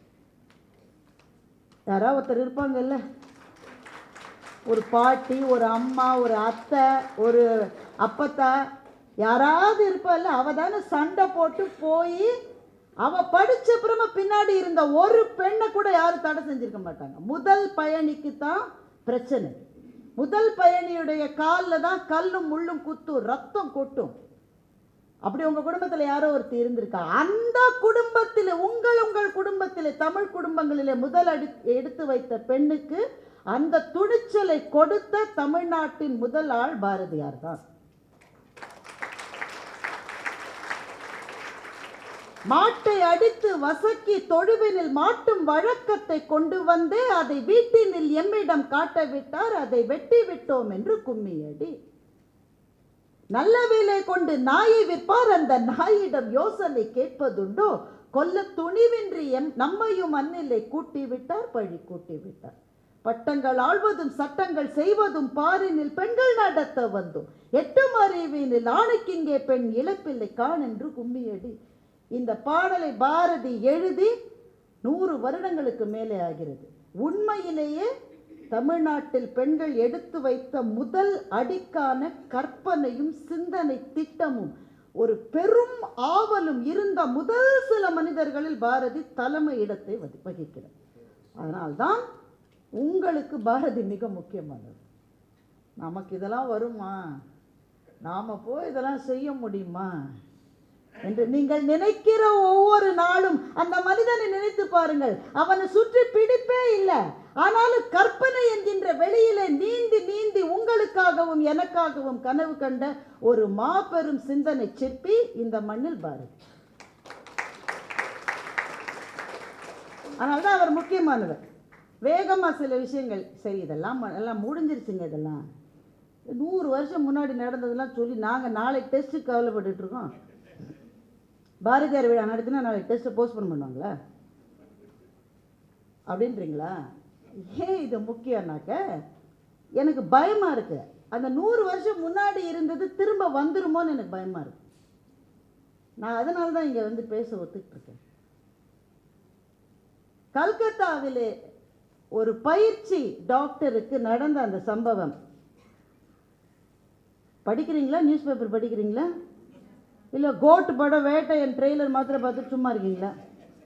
சில பேராவது பார்த்துருப்பீங்கன்னு நினைக்கிறேன். என்னம்மா நடந்தது? கல்கத்தாவில் இருக்கிற பயிற்சி பெண் மருத்துவருக்கு என்ன நடந்தது? ஒன்றும் இல்லைம்மா, அந்த பொண்ணுக்கு 30 மணி நேரம் duty. And every post graduate doctor has to go through it. நீ டாக்டருக்குன்னு படிக்க போயிட்டா அது சகஜம் தான். அது நைட் டியூட்டி அப்படியே கண்டினியூ பண்ணுவாங்க அடுத்த 18 மணி நேரம். இதை தாண்டி தான் டாக்டர் ஆக முடியும். அது நடுவில் ஒரு ஒரு ஒரு அரை மணி நேரம் தூங்கலாம்னு சொல்லி ஒரு செமினார் ரூமுக்கு போயிருக்கு அந்த பொண்ணு. 25 வெளிக்காயங்கள், 9 உள்காயங்கள். வலது கால் கணுக்கால் எலும்பு முறிக்கப்பட்டிருக்கிறது. கண்களிலிருந்து ரத்தம் வந்திருக்கிறது. நீங்கள் ரேப் பண்ணால் எங்கே ரத்தம் வரும் நமக்கு தெரியும். நீங்களாம் சின்ன பிள்ளைங்க இல்லை, பேசலாம் உங்ககிட்ட. கண்ணில் ரத்தம் வந்திருக்கு. அந்த குரல் வளை முறிக்கப்பட்டு அந்த பெண்ணு, அதுதான் காஸ் ஆஃப் டெத். அதுதான் குரல் வளையை நெரிச்சு கொன்னிருக்காரு. இது ரொம்ப மோசமான டீட்டெயில்ஸ், அதை சொல்ல முடியாது. சொல்லிட்டு நம்ம மகிழ்ச்சியாக வெளியில் போக முடியாது. உடனே அங்கே சுற்றி இருக்கிறவர்கள்லாம் போராட்டம் நடத்துகிறாங்க. அந்த பிள்ளைங்க பாவம் இன்னும் போராடிட்டு இருக்கு, கூட படித்ததெல்லாம். இது அரசியல் இருக்கிறது, இதில் நிறைய இருக்குது. அப்படியே அப்படியே எல்லோரும் நகர்ந்து போயிடுவாங்க. நாம் கூட இன்றைக்கி வருத்தப்படுறோம், ஒரு 2 மாதம் கழிச்சு வருத்தப்படுவோமான்னு எனக்கு தெரியல. Let's be honest with ourselves. ஏன்னா அதுக்குள்ளே வேறு ஏதாவது வந்திருக்கும் நமக்கு. ஆனால் 2 பேர் இதிலேருந்து நீங்கி போக முடியாது. 2 பேரால் அவங்க எவ்வளோ நாள் உயிரோடு இருக்காங்களோ இதை நினச்சிக்கிட்டே இருப்பாங்க. இந்த பொண்ணோட அம்மா, இந்த பொண்ணோட அப்பா, அவங்க எவ்வளோ வருஷம் இனிமேல் வாழணுமோ தெரியல.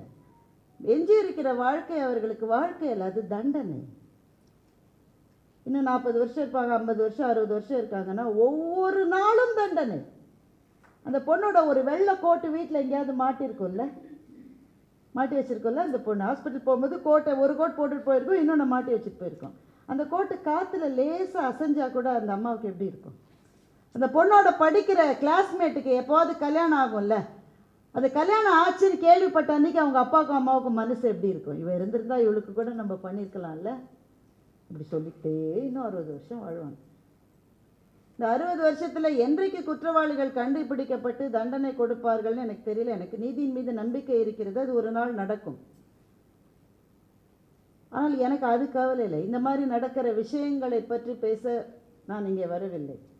எனக்கு என்ன கவலைன்னா, நாளைக்கு ஒரு பொண்ணு நல்ல மார்க் வாங்கி நான் டாக்டர் ஆகணும்னாக்க யாராவது ஒரு வீட்டில் எதுக்குமா 30 மணி நேரம் டியூட்டிலாம் போடுவாங்கம்மா நீ தனியாக போய் செமினார் ரூம்லலாம் இருக்க முடியாதும்மா, ஹாஸ்பிட்டல்லாம் பாதுகாப்பு இல்லைம்மா, நீ எதுக்கு டாக்டருக்கு படிக்கிற, ஏதாவது சாதாரணமாக படிச்சுட்டு என்னவோ போனியா, ஒரு 2 மணி நேரம் 3 மணி நேரம் ஒர்க் பண்ணியா, திரும்பி வந்தியா, ஐயோ வெளியூருக்கெல்லாம் போக வேணாம்மா, பயம்மா, பாதுகாப்பு இல்லைம்மா, இங்கே இருமா, இப்படி சொல்லி சொல்லி சொல்லி திரும்ப 100 வருஷத்துக்கு முன்னாடி சொன்ன மாதிரி நீ வீட்டிலே இரு, நான் உன்னை பத்திரமா பார்த்துக்கிறேன், உனக்கு வேணுங்கிறதெல்லாம் நான் கொண்டு வந்து கொடுக்குறேன், நீ எங்கேயும் வெளியில் போகாதன்னு திரும்ப கொண்டு வந்துடுவாங்களோன்னு எனக்கு பயமா இருக்கு.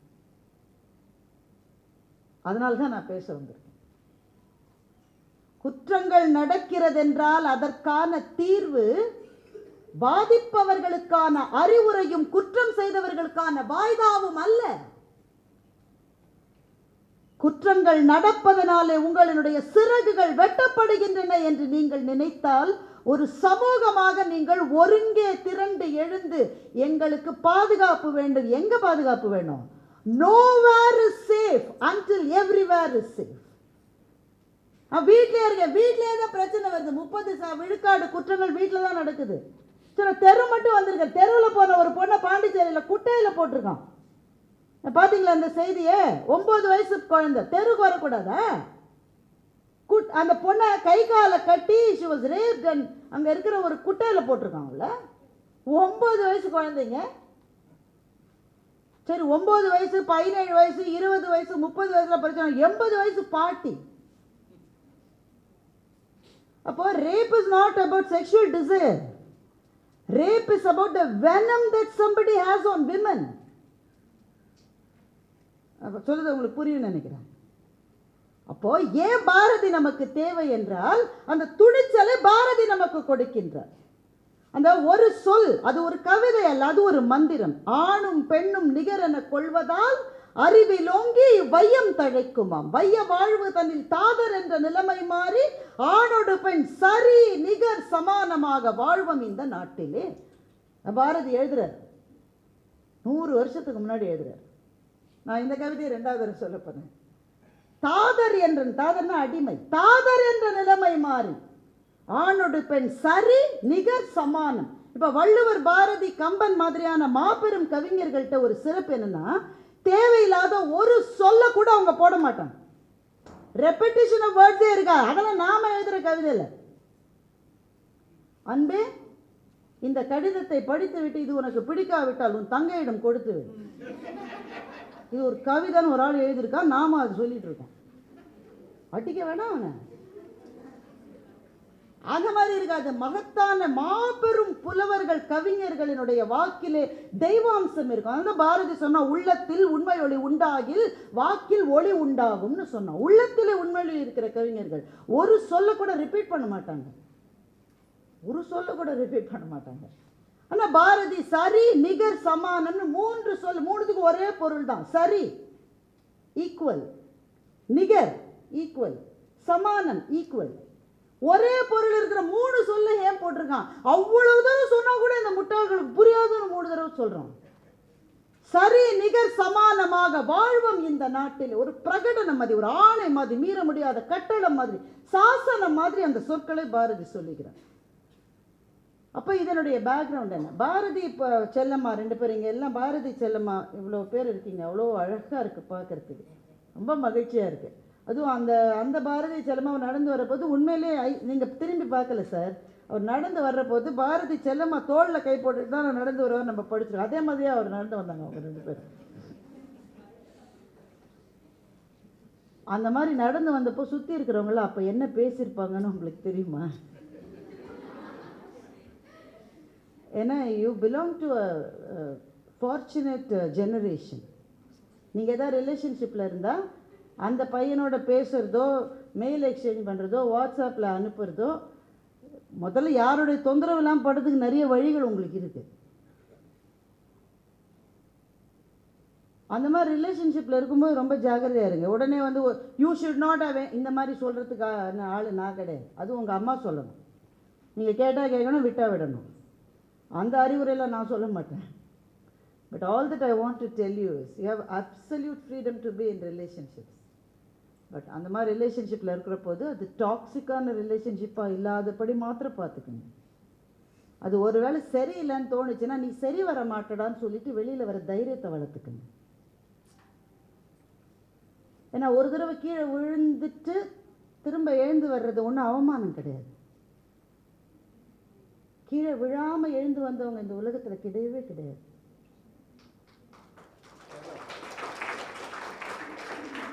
சம்டைம்ஸ் ஜட்மெண்டல் எரர்ஸ் இருக்கும். அது வராதபடி இருந்தால் நீங்கள் ரொம்ப புத்திசாலிகள். எல்லாரும் புத்திசாலி கிடையாது, எல்லாரும் புத்திசாலி கிடையாது. சிலதுக்கு பட்டாதான் அறிவு வருது. ஆனால் பட்டாவது அறிவை வாங்கிக்க நான் சொல்கிறேன், அவ்வளோதான் சொல்கிறேன் நான். அதுக்கப்புறமாவது இது வேணாம், சரி வராது, உன்னுடைய பாதையை, உன்னுடைய எதிர்காலத்தை, உன்னுடைய வாழ்க்கையை தடுக்க நினைக்கிற ஒரு ஆளோட போய் சிக்காதுன்னு சொல்கிறேன். அனிமல் படத்தை பார்த்து பெண்கள் எல்லாம் ரசிச்சாங்கன்னா எனக்கு ரத்தம் கொதிக்குது. எனக்கு மேடம் பார்த்துருக்கு, பார்த்தீங்களா மேடம்? பார்க்க மாட்டேன், ஏன்னா அறிவு இருக்கிறவங்க பார்க்க மாட்டாங்க அந்த படத்தை. நான் பார்த்தேன், எனக்கு அறிவு இல்லை. அதாவது சில பேரை அடிக்கணும்னு நினைச்சே சிலதை பார்ப்போம்ல, அது மாதிரி பார்த்த படம். Don't get in to toxic relationships. அது டாக்ஸிக்கா இல்லையான்னு எனக்கு எப்படி தெரியும்? அவன் வாசல்லையே நின்னா 10,000 மெயில் அனுப்பிச்சா, நீ அழகா இருக்க, நீ அழகா இருக்க, நீ அழகா இருக்க, நீ அழகா இருக்க. இந்த அழகா இருக்கன்னு எவனா சொன்னாதான் நமக்கு கோபம் வரணும். எனக்கு தெரியும் நான் அழகா இருக்கேன், சும்மா இருக்கு. நீ நிலவு மாதிரி இருக்க. எவ்வளோ காலமாடா இதையே சொல்லிட்டு இருக்கீங்க? நாங்கள் நிலவுக்கே போகணும்னு நினைக்கிறோம்டா. நான் மார்ஸுக்கு போகணும், நான் நிலவுக்கு போகணும். நான் நிலவு மாதிரி, நான் கிட்ட போய் நிலவை பார்த்தா பக்குன்னு இருக்கு, பயமா இருக்கு. அது மாதிரி அவ்வளோ கேவலமாவா இருக்கேன்னா?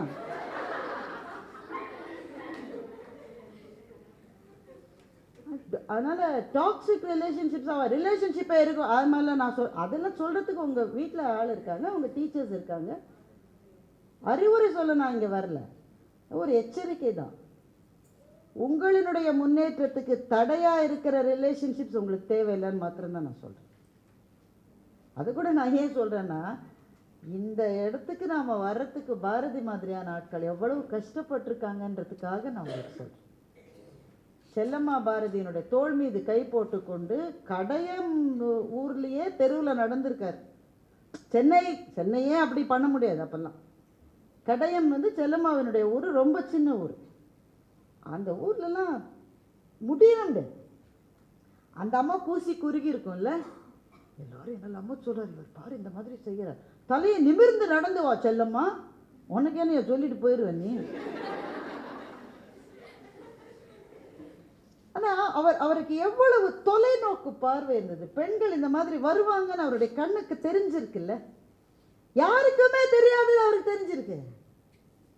மற்றவர்கள் யாராலும் பார்க்க முடியாத எதிர்காலத்தை அவர் பார்த்திருக்கிறார். வெறும் 39 ஆண்டுகள் வாழ்ந்த ஒருவர் நமக்காக இத்தனை கனவுகளை விதைத்து விட்டு போயிருக்கிறார் என்றால் நமக்கெல்லாம் ஒரு பொறுப்பு இருக்கிறது. அந்த கனவை அடுத்த எல்லைக்கு எடுத்து செல்ல வேண்டிய கடமை நமக்கு இருக்கிறது. அதான் பாரதியை பற்றி மிக முக்கியமாக நாம் தெரிந்து கொள்ள வேண்டிய விஷயம். பாண்டிச்சேரியில் பாரதியும் செல்லமாவும் இருக்காங்க. பக்கத்து வீட்டில் எதுகிரின்னு ஒரு பொண்ணு இருக்கு, ஒரு டீனேஜர். அந்த பொண்ணு, அந்த எதுகிரிக்கு பாரதிக்கு ரொம்ப சலுகை. தன் மகள் மாதிரியே பாரதி எதுகிரியை நினைக்கிறாரு. ஒரு நாள் பாரதி எங்கேயோ ஊருக்கு போயிட்டு வர, அவர் ரொம்ப தூரம்லாம் ட்ராவல் பண்ண முடியாது. அவர் ஆங்கிலேய அரசாங்கத்தினுடைய எல்லைக்குள்ளே வந்தாலே கைது செய்யப்படுவார். அதனால் அங்கேயே இருக்கிற ஏதோ ஒரு ஊருக்கு ட்ரெயினில் போயிட்டு திரும்பி வந்திருக்காரு. திரும்பி வந்த உடனே ட்ரெயினில் நடந்த ஒரு விஷயத்தை செல்லம்மாவும் எதுகிரி இருக்கும்போது பாரதியார் சொல்கிறார். இந்த ட்ரெயினில் நான் போனேன்ல, எனக்கு முன்னாடி ஒரு கணவனும் மனைவி இருக்காங்க. அந்த மனைவி இப்படியே தலையை குறிஞ்சிக்கிட்டு மொத்த ட்ராவலையும் வந்திருக்கு. அப்படி தான் அன்றைக்கு பெண்கள் இருக்கணும்னு அதுக்கு மத்தியில் தான் செல்லம்மா தலை நிமிர்ந்து வா செல்லம்மான்னு இவர் சொல்லியிருக்காரு. இப்படியே தலையை குறிஞ்சிக்கிட்டு அந்த அம்மா உட்காந்துருக்கு. நடுவில் ஒரு ஸ்டேஷன் வந்திருக்கு, அவர் கூஜாவில் தண்ணி பிடிக்க போயிருக்காரு. அந்த காலத்துலலாம் அப்படி தான் தண்ணியை குடிப்பாங்க, உங்களுக்குலாம் தெரியவே தெரியாது. நீங்களாம் பாட்டில் தண்ணியை மாத்திரமே பார்த்தவங்க. நாங்கள்லாம் சின்ன பிள்ளையாக இருக்கும்போது ரயில்வே ஸ்டேஷனில் இருக்கிற தண்ணியை கூஜாவில் பிடிச்சி கூட நாங்கள் குடிச்சிருக்கோம். அவர் பூஜையில் தண்ணி பிடிக்க போயிருக்கார். அப்போ இந்த அம்மா தலையை நிமித்து பாரதியார் யாருன்னு அந்த அம்மாக்கு தெரியாது.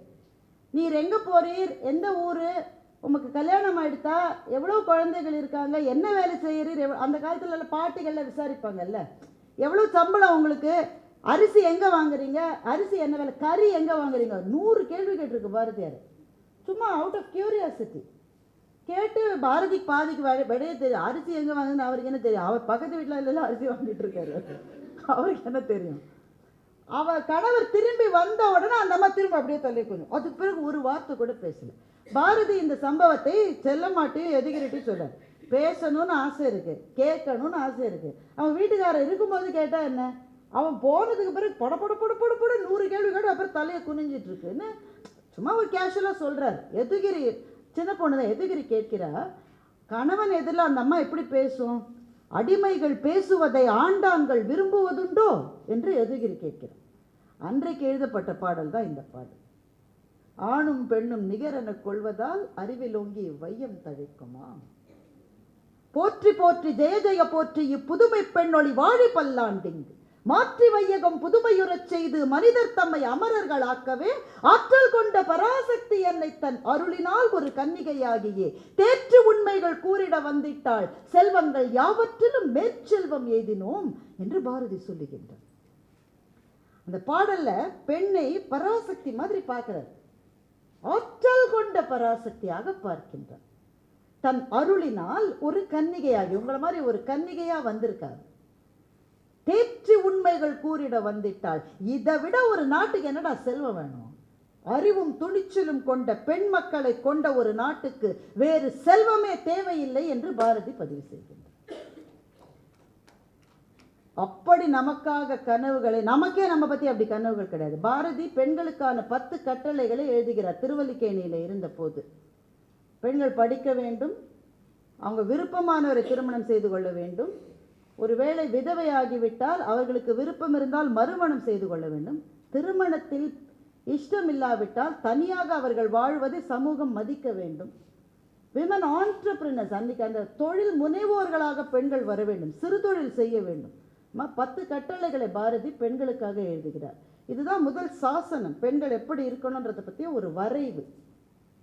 இதை எழுதின பிறகு திருவல்லிக்கேணியில் பெண்களே ஒரு ஊர்வலம் போனார்கள். பாரதி மத நம்பிக்கைகளுக்கு எதிராக பெண்களை தூண்டி விடுகிறார் சொல்லி பெண்களே ஊர்வலம் போனாங்க. அவங்களா போயிருப்பாங்க, நீங்க போனாதான் எஃபெக்டிவா இருக்கும்னு பின்னாடி ஆண்கள் தான் அவங்கள அனுப்பிச்சிருப்பாங்க. ஆனால் தாய் தன்னுடைய குழந்தைக்கு மருந்து கொடுக்கிற போது அந்த மருந்து குழந்தைக்கு கசக்கும் என்றால் தேனிற்குள்ளே வைத்து அந்த மருந்தை கொடுப்பது போல தான் சொல்லுகிற விஷயம் பெண்களுக்கே பிடிக்காவிட்டால் கூட அவர்களுக்கான மருந்தை தேன் போன்ற கவிதைக்குள்ளே பொதித்து பாரதி கொடுத்தார் என்பதுதான் தமிழ்நாட்டு பெண்ணியத்தினுடைய வரலாற்றினுடைய முதல் பக்கங்கள்.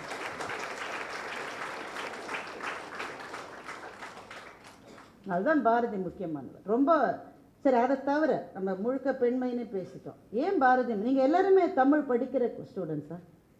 மோஸ்ட்லி அப்படி தான். நீங்கள் அதை தெரிந்து கொள்ள வேண்டியது ஒரு விஷயத்தில் ரொம்ப ரொம்ப அவசியம். தமிழிலே பல முதல்கள் வடிவங்கள் முயற்சி செய்யப்பட்டது பாரதியினால் தான். அது உங்களுக்கு ஓரளவு தெரிஞ்சிருக்கும். புதுக்கவிதை என்ற அமைப்பு பாரதியிடமிருந்து தான் புறப்பட்டு வந்தது.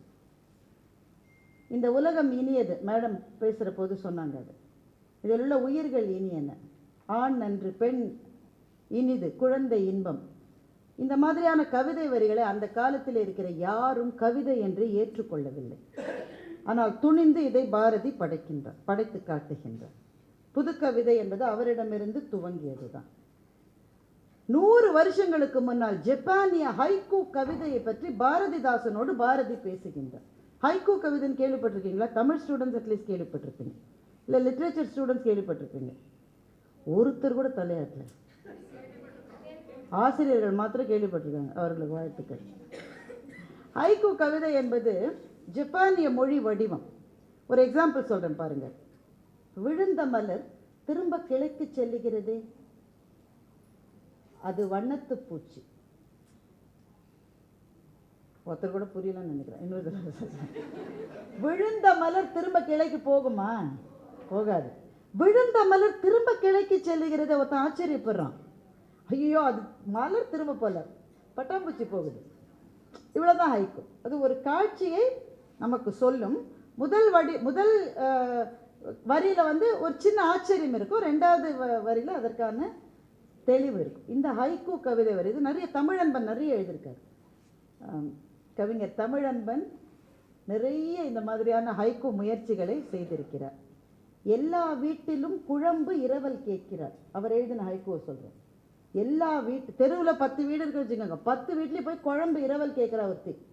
ஒரு வீட்டில் தானே இரவல் கேட்போம், நம்ம வீட்டில் குழம்பு வைக்கலன்னா என்ன செய்வோம்? சாந்தா ஆண்டி சாம்பார் வச்சுருக்கீங்களா, ஒரு கப் வாங்கிட்டு வரும். இவ எல்லா வீட்லேயும் கேட்குறான். எல்லா வீட்டிலும் குழம்பு இரவல் கேட்டாள். முதல் வரி, வீட்டில் கோழியை காணும். அவ வீட்டில் கோழியை காணும், எவ பிடிச்சி குழம்பு வச்சிருக்கான்னு தெரியுதுயா, எல்லா வீட்லையும் குழம்பு இரவல் கேட்டாலும். முதலாளியின் சமாதியில் முட்டி முட்டி அழுதான் தொழிலாளி. இதுவும் தமிழன்பனுடைய ஹைக்கு தான். முதலாளியின் சமாதியில் முட்டி முட்டி அழுதான் தொழிலாளி, சம்பள பாக்கி. இந்த வடிவத்தை பற்றி 100 வருடங்களுக்கு முன்னால் பாரதிதாசனோடு பேசுகிறார். ஹைக்கூன்ற வார்த்தையை அவர் பயன்படுத்தல, ஹொக்குன்னு அதை சொல்லுகிறார். ஹொக்கு என்று சொல்லுகிறார், அதுதான் ஹைக்கூ கவிதை. அப்போ இந்த உலகத்தில் என்னென்ன மாதிரியான கவிதை வடிவங்கள் இருக்கிறது என்று தேடி தேடி தேடி பார்க்கிற ஒரு கவிஞனாக பாரதி இருக்கின்றார். தன்னுடைய பத்திரிகையில் முதலாக கார்ட்டூன் சித்திரங்களை வடிவமைத்ததும் பாரதி தான். இன்றைக்கு நாம் சொல்லுகிற காலம் ரைட்டிங், அதை முதலாக 10 எழுத்து என்பதையும் தமிழுக்கு அறிமுகப்படுத்தியது பாரதி தான். தமிழனுடைய முதல் சிறுகதை வாவேசுயரால் எழுதப்பட்டது என்றாலும் அதையும் தாண்டி மிகச் சிறு சிறு சிறு சிறு கதைகளை பாரதி தான் முதலிலே எழுதியிருக்கிறார். இப்படி இலக்கியத்தில் எத்தனை வடிவம் இருக்கிறதோ அத்தனையும் தமிழிலே முயற்சி செய்து பார்த்துவிட்டு பாரதி சொன்னான், யாமறிந்த மொழிகளிலே தமிழ் மொழி போல் இனிதாவது எங்கும் காணோம். 7 மொழி தெரிந்த ஒருத்தன் தான் இதை சொல்லணும். மொத்தமே ஒரு மொழி தான் தெரிந்தவங்க. தமிழ் மொழியை விட இனிமையான மொழி எது இல்லைன்னா செல்லாது நாட்டாம படுத்தல. உனக்கு தெரிஞ்சத ஒரு மொழி, அப்புறம் என்ன யாமறிந்த மொழிகள்லையே 7 மொழி தெரிந்த பாரதி சொன்ன. தமிழுக்கு பாரதி கொடுத்தது, பெண்மைக்கு பாரதி கொடுத்தது. இப்படிப்பட்ட பாரதி இந்த தேசத்தினுடைய நாட்டு விடுதலைக்காக எழுப்பிய குரல், நாட்டு விடுதலைக்காக எழுப்பிய குரலிலும் 1905க்கு பிறகு சில மாற்றங்கள் வந்தது. த கிரேட் பெங்கால் ரிவோல்ட் அது முடிந்து காந்திய யுகம் 1915 துவங்கிய போது அந்த மாற்றத்தை ஏற்றுக்கொண்டவனாக பாரதி இருந்தான். வாழ்கனி எம்மான் இந்த வையத்து நாடிலெல்லாம் தாழ்வுற்று வறுமை மிஞ்சி விடுதலை தவறி கேட்டு பாழ்பட்டு நின்றதாமோர் பாரத தேசம் தன்னை வாழ்விக்க வந்த காந்தி மகாத்மா நீ வாழ்க என்று காந்தியினுடைய தலைமையை ஏற்றுக்கொண்டவனாக. அப்போ அது தேசமாக இருந்தாலும் சரி, அது மொழியாக இருந்தாலும் சரி, அது பெண்களுக்கான இடமாக இருந்தாலும் சரி, முந்தி சிந்தித்தவனாக பாரதி இருக்கின்றார். முந்தி சிந்தித்தவனாக இருக்கின்றார். யாரும் பயணம் செய்ய அஞ்சுகின்ற பாதைகளில் அஞ்சாமல் கால் வைத்து நடந்தவனாக பாரதி இருக்கின்றார். நம்ம எல்லாரும் ஸ்கூல்ல இருந்து படிச்சுட்டே வந்துருக்கோம். ரேடியோவை கண்டுபிடித்தது யார்? மார்க்கோனி. பாரதி எழுதுகிறான். பாரதி எழுதுனா நான் சொல்ற போல 100 வருஷத்துக்கு முன்னாடி, அதை நீங்க மனசுல வச்சுக்கணும். இந்தியாவிலே ஒரு சயின்டிஸ்ட் இருந்தார், ஜெகதீஷ் சந்திர போஸ். அவர் ஒரு பாட்டனிஸ்ட்னு நம்ம நினைச்சிட்டு இருக்கோம். அவர் உண்மையில பிசிசிஸ்டர். அவர் இயற்பியல் வல்லுநராக இருந்து அப்புறம் தாவரவியல் வல்லுநராக மாறியவர். ஜெகதீஷ் சந்திர போஸ் தான் ஒரு கம்பி இல்லாமலேயே, அதாவது இந்த கம்பி இல்லாமலேயே without any wire sound waves travel பண்ண முடியும்னு முதல்ல எஸ்டாப்ளிஷ் பண்ணது ஜெகதீஷ் சந்திர போஸ் தான். ஆனால் அவர் எவ்வளவு பெரிய விஞ்ஞானினா இதுக்கெல்லாம் பேட்டன்ட் வாங்கணும்னு அவர் நினைக்கல. இதெல்லாம் அறிவியல் உண்மை, எல்லாருக்கும் தெரியணும்ப்பா. நான் பேட்டன்ட் வாங்கி எனக்கு மட்டும் காசு வரதுக்கு இல்லை, இந்த உண்மையை கண்டுபிடித்து வெளியே சொன்னார். ஜெகதீஷ் சந்திர போஸ் இதை கண்டுபிடித்து கிட்டத்தட்ட 3-3.5 வருடங்களுக்கு பிறகுதான் மார்க்கோனி ரேடியோவை கண்டுபிடித்தார். ரேடியோன்றது என்ன? தந்தி இல்லாமல், கம்பி இல்லாமல் அந்த சவுண்ட் வேவ்ஸ் டிராவல் பண்ணுறது தான் ரேடியோ. அதை அவருக்கு முன்பே ஜெகதீஷ் சந்திர போஸ் தான் சொன்னார் என்று நமக்கெல்லாம் யார் சொல்லி இருப்பது என்றால் மகாகவி பாரதி இதை பற்றி எழுதியிருக்கிறார், தன்னுடைய கட்டுரையில் எழுதியிருக்கிறார். ஜெகதீஷ் சந்திர போஸ் தான் முதல்ல கண்டுபிடிச்சாரு. ஆனால் பேரெல்லாம் மார்க்கோனிக்கு போயிடுச்சு. நம்ம இன்னமும் மாறாமல் இன்றைக்கும் கூட நம்முடைய பாட புத்தகங்கள் ரேடியோவை கண்டுபிடித்த மார்க்கோனி 2 மார்க்கு எழுதிக்கிட்டே இருக்கோம் இன்னமும். எனவே அன்பான குழந்தைகளே, ஒரு மகா கவியினுடைய சன்னிதானத்துக்கு முன்னே உங்களை நான் நிறுத்தி வைத்திருக்கின்றேன். ஒரு மாபெரும் மாளிகை சுவரின் கதவைத்தான் உங்களுக்கு நான் அறிமுகப்படுத்தி இருக்கின்றேன். அந்த கதவை பார்த்து பார்த்து நாம் ரசிக்கிறோம். எப்படி இழைத்து செய்திருக்கிறோம், எவ்வளவு புதுமையாக செய்திருக்கிறோம், எவ்வளவு அஸ்திவாரத்தினோடு, எவ்வளவு ஆழத்தோடு, வீரியத்தோடு, எவ்வளவு பிரம்மாண்டத்தோடு இந்த கவி இங்கே முழங்கி இருக்கின்றான் என்று உங்களுக்கு அதனுடைய வாசலை மாத்திரம்தான் நான் அறிமுகப்படுத்தி இருக்கிறேன். பாரதியை அந்த கதவை திறந்து உள்ளே போக வேண்டிய பாதை உங்களினுடைய பாதை. எது நீங்கள் பாரதியில் படித்தாலும் படிக்காவிட்டாலும் நீங்கள் அவசியமாக நீங்கள் தெரிந்து கொள்ள வேண்டிய ஒரு கவிதை. அதே ஒரு மந்திரம் போல உங்கள் மதங்களை சார்ந்த பிரார்த்தனை பாடல்களை உங்கள் வீட்டிலே மனப்பாடமாக சொல்ல வேண்டும் என்று உங்களுக்கு சொல்லிக் கொடுத்துருப்பாரு. ஒரு நீராறும் கடல் ஒருத்த மாதிரி, ஒரு ஜனகன மாதிரி சில பாடல்கள் நம்ம நெஞ்சத்தில் இருக்கும். அந்த மாதிரி உங்கள் நெஞ்சத்தில் இருக்க வேண்டிய ஒரு பாடல். ஏனென்றால் அத்தனை பேரும் பெண் குழந்தைகள். இன்றைக்கு அம்மாக்களாக நெஞ்சம் பதைக்கத்தான் உங்களை நாங்கள் அனுப்பி கொண்டிருக்கிறோம். உங்களினுடைய முன்னேற்றத்துக்கு, உங்களினுடைய பாதுகாப்பை கருதி உங்கள் சிறகுகளை வெட்டுவதல்ல எங்கள் வேலை. நீங்கள் பறக்க வேண்டிய ஆகாயத்தை பாதுகாப்பு வைத்திருக்க வேண்டிய சமூக பொறுப்பும் கடமையும் எங்களுக்கு இருக்கிறது. உனக்கு ஜாகிரதையா நீ இருக்கணும்னா உன்னை கூண்டுல போடுறதல்ல, நீ போகிற ஆகாயத்தை நாங்கள் பத்திரமானதாக மாற்ற வேண்டும். அந்த பொறுப்பிலே தான் கல்லூரி நிர்வாகம் இருக்கிறது, வீடுகள் இருக்கின்றன. ஆனால் நானே போய் பள்ளத்தில் தான் விழுவேன்னா உன்னை ஒன்றுமே செய்யணும். விழுந்தா கூட எந்திரிச்சுவான்னு தான் நான் ஒன்று சொல்கிறேன். விழுறதுனால பயப்படுறத சில சமயம் விழத்தான் விழுவோம். எந்திரிச்சு காயத்து மேலே எஜ்ஜு தூப்பிட்டு போயிட்டே இருக்க வேண்டியது. வெற்றியாளன் என்பவன் ஒரு முறை கூட விழாதவன் அல்ல, விழுந்த பிறகு எழாமல் இருப்பவன் அவன்தான் உண்மையிலேயே தோல்வி பெற்றவன். விழுந்த பிறகு எழுந்து கொள்ளுகிற ஒவ்வொருவனும் வெற்றி பெற்றவன். அதற்கான ஒரு நேரம் உங்கள் வாழ்க்கையில் ஒரு வேளை வரலாம்.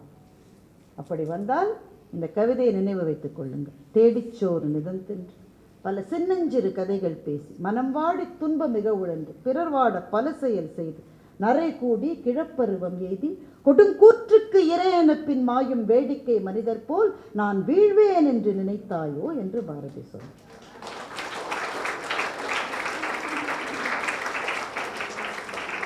உங்களை வீழ்த்துவதற்கு பல பேர் வருவார்கள், பல வகையிலும் அட்டெம்ப்ட்ஸ் வரும். Drug is available everywhere. இந்த மாணவர்கள் படிக்கிற கல்லூரியிலெல்லாம் நான் கட்டாயமாக இதை பற்றி பேசுகிறேன். ஆனால் மாணவிகள் படிக்கிற கல்லூரியிலும் பேச வேண்டியிருக்கிறது. It's available everywhere. உங்கள் தப்பு இல்லை, நீங்களே சின்ன குழந்தைங்க, உங்களுக்கு தெரியும். வாசலையே வித்தா நீங்கள் செய்வீங்க. எல்லா இடத்திலும் விஷம் தூவப்பட்டிருக்கிறது. ஃபேஸ்புக் வழியாகவும் இன்ஸ்டா வழியாகவும் நீ சந்தோஷமாக தான் ரீல் போடுற, பல் தேய்ச்சிக்கிட்டே ஒரு ரீல் போட்டிருக்க, 10 பேர் தான் லைக் பண்ணுறான்னு அழுவுற.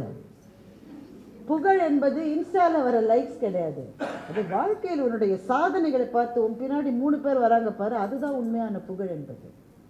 இன்ஸ்டாவில் வர லைக்ஸ் கிடையாது அது. ஆனால் உங்களுடைய வயதில் அதெல்லாம் ரொம்ப பெருசாக தோணுது. அவளோட ரீலுக்கு மட்டும் 15 லைக் வந்திருக்கு, என் ரீலுக்கு 2 ஒரு நாளெல்லாம் அழுவுது ஒரு பிள்ளை. இது எதுவுமே நிரந்தரம் கிடையாது. நீ செய்ய வேண்டியது முந்தி போக வேண்டியது. பாரதி ஏன் இன்றைக்கும் 100 வருஷம் கழிச்சு ஏன் பேசிட்டு இருக்கோம்? முந்தி சென்ற சிந்தனையால். அப்படி உன்னுடைய வாழும் சமூகத்துக்கு முன்னால் செல்லுகின்ற சிந்தனையை வளர்த்து கொள்ள வேண்டியது உங்களினுடைய பொறுப்பிலே இருக்கின்றது. எனவே பறந்து செல்லுங்கள் பிள்ளைகளே. உங்களுக்கு வழிகாட்ட உங்களினுடைய பெற்றோர்கள் இருக்கிறார்கள். மிக மிக சிறப்பான இந்த நிர்வாகம் இருக்கிறது. எல்லாவற்றுக்கும் மேல் இந்த மண்ணினுடைய சிந்தனைகளை வடிவமைத்த, பெண்களுக்கான வாழ்க்கையை தன்னுடைய தரிசனத்தால் கண்டு கவிதை எழுதிய நம்முடைய பாரதி கவிஞன் இருக்கின்றார். அவனை கையிலே பிடித்துக் கொள்ளுங்கள். கல்லூரிகள் தோறும் ஏன் பாரதியை பற்றி பேச வேண்டும் என்று ரவி நினைத்தார் என்பது இப்போது உங்களுக்கு புரிந்திருக்கும் என்று நான் நினைக்கின்றேன். இது தமிழ் படிக்கிற மாணவிகளுக்காக மாத்திரமல்ல, ஓரளவு தமிழை தெரிந்து கொள்ளக்கூடிய எல்லா மாணவிகளுக்கும் பாரதி இன்றைக்கு தேவை. எல்லாருக்கும் தேவையான பாரதியை கல்லூரிகளில், கல்வித்தலங்களில் அனைத்தும் அதை கோவிலாக செய்வோம் என்று பாரதி ஆசைப்பட்டான். பள்ளித்தலம் அனைத்தும் கோவில் செய்குவோம், எங்கள் பாரத தேசம் என்று தோள் கொட்டுவோம் என்று சொன்னான். இது எங்கள் பாரத தேசம் என்று பெருமையோடு சொல்லுவதற்கான ஆரம்பத்தை கல்லூரிகளில் பாரதியை பற்றி சொல்லித் தருவதன் மூலம் இந்த பயணத்தை தொடங்கி இருக்கிற வானவில் அமைப்புக்கும் திரு ரவி அவர்களுக்கும், துணை நின்ற உங்களினுடைய கல்லூரி முதல்வர் அவர்களுக்கும், வந்து கேட்ட மாணவிகளான உங்கள் அத்தனை பேருக்கும், ஆசிரியர்களுக்கும் என் நன்றியையும் வணக்கத்தையும் சொல்லி முடிக்கிறேன். எனக்குள் பாரதி என்ற தலைப்பில் கல்லூரி மாணவர்களுக்கு இடையேயான பேச்சு போட்டி இப்போது துவங்குகிறது. அனைவருக்கும் வணக்கம். நான் இங்கு எனக்குள் பாரதி என்ற தலைப்பின் கீழ் உரையாற்ற வந்துள்ளேன். ஒரு நல்ல கவிஞனை காலத்தின் கண்ணாடி என்பார்கள். ஆனால் பெரும்பாலான கவிஞர்களோ நிகழ்காலத்தின் கண்ணாடியாகவே இருந்திருக்கிறார்கள். மகாகவி பாரதி ஒருவரே 3 காலத்திற்கும் கண்ணாடியாக திகழ்கிறார். தமிழுக்கே மரியாதை இல்லாத போது தமிழின் உயர்வை வியந்து பாடினார். நம் நாடு விடுதலை அடைவதற்கு முன்பே விடுதலை அடைந்து விட்டதாக கனவு கண்டார். தேசிய ஒருமைப்பாட்டிற்கான சிந்தனை துளிகளை முன்னோடியாக நின்று சிந்தித்தவர். கூறிய வாள் முனையை விட எழுதுகோலின் வலிமை அளப்பரியது என்பதை நிரூபித்து ஆங்கிலேயர்களுக்கு சிம்ம சொப்பனமாக விளங்கினார். பெண்ணுரிமைக்கு முன்னுரையும் பெண் அடிமைத்தனத்திற்கு முடிவுரையும் இயற்றி பெண்களை ஆண்களுக்கு சமமாக உயர்த்திய புரட்சி கவியும் அவரே. அவர் 3 காலங்களையும் பிரதிபலித்த காரணத்தினால் அவர் கவிதைகள் எக்காலத்திற்கும் பொருந்துவதாகி விட்டன. காலாகாலங்களுக்கும் அழியாமல் நீடித்து நிலைத்து நிற்பவரே காலத்தின் பிரதிநிதி. அவ்வகையில் மகாகவி பாரதியோ எக்காலத்திற்கும் பிரதிநிதி. தேசியம், தேசபக்தி, தேச விடுதலை, பெண் கல்வி, பெண்கள் முன்னேற்றம், பக்தி, பகுத்தறிவு, இயற்கை, காதல் என மனித சமுதாயத்திற்கு தேவையான எல்லா எல்லைகளையும் அறிந்து அதற்கு தகுந்தாற்போல் கவிதைகள் பல புனைந்து அவைகளை நமக்கு பரிசாக அளித்துவிட்டு நிரந்தர துயில் கொண்டார். விதைத்தவன் உறங்கலாம், ஆனால் அவன் விதைத்த விதைகள் ஒருபோதும் உறங்குவதில்லை. ஆம், கவிவேந்தனின் கவிதை விதைகள் மனிதனின் மனமெனும் நிலத்தில் ஊன்றி நாற்றாகவும் பயிராகவும் நல்ல மரமாகவும் செழித்தோங்கி நிற்கிறது. அக்கவிதை விதைகள் அடியேனுள்ளும் ஊன்றி பயிராக வளர்கிறது என்று சொல்வதில் பெருமிதம் கொள்கிறேன்.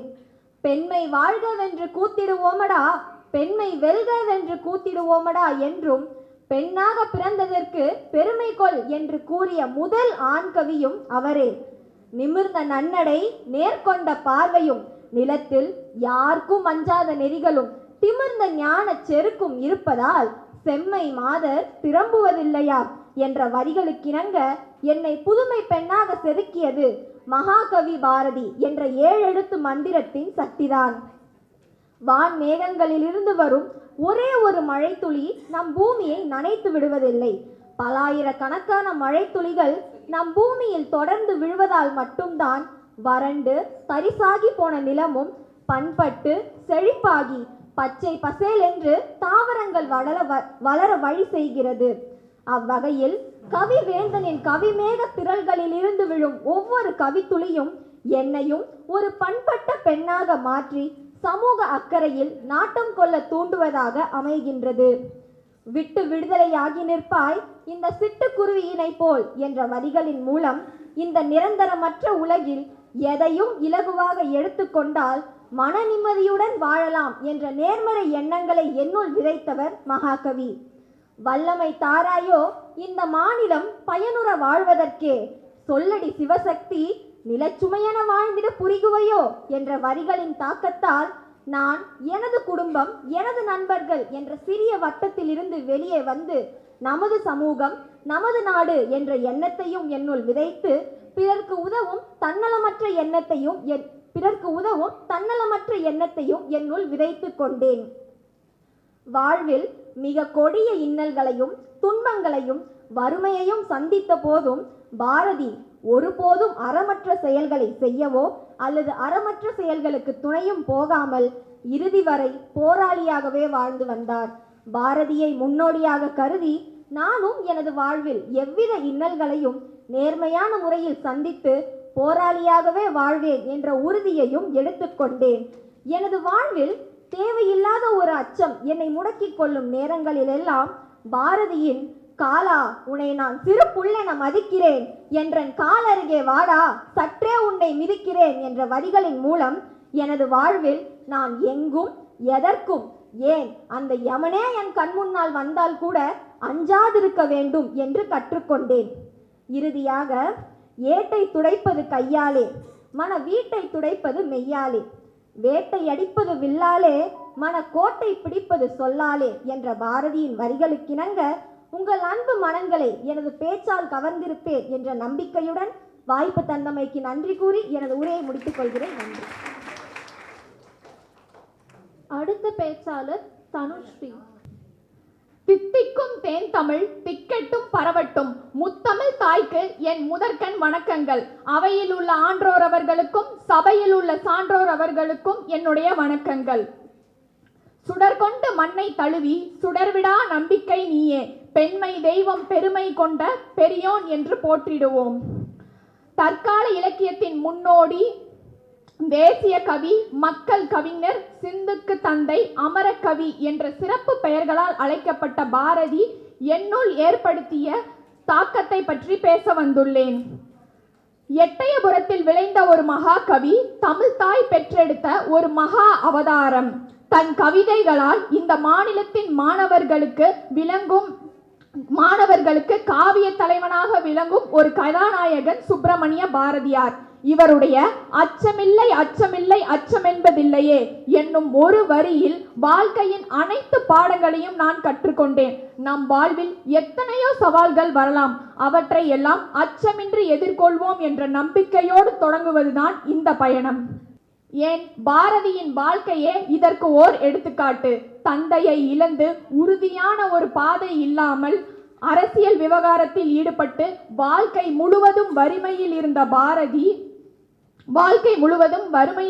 பாரதி இவற்றிலிருந்து எதிர்நீச்சலிட்டு உயிர் கொடுக்கும் கவிதைகளை எழுதி உயிரில்லாததற்கு சமமாக இருந்த சமுதாயத்தையே எழுப்பி அதன் முன்னேற்றத்திற்கு உணர்வோடு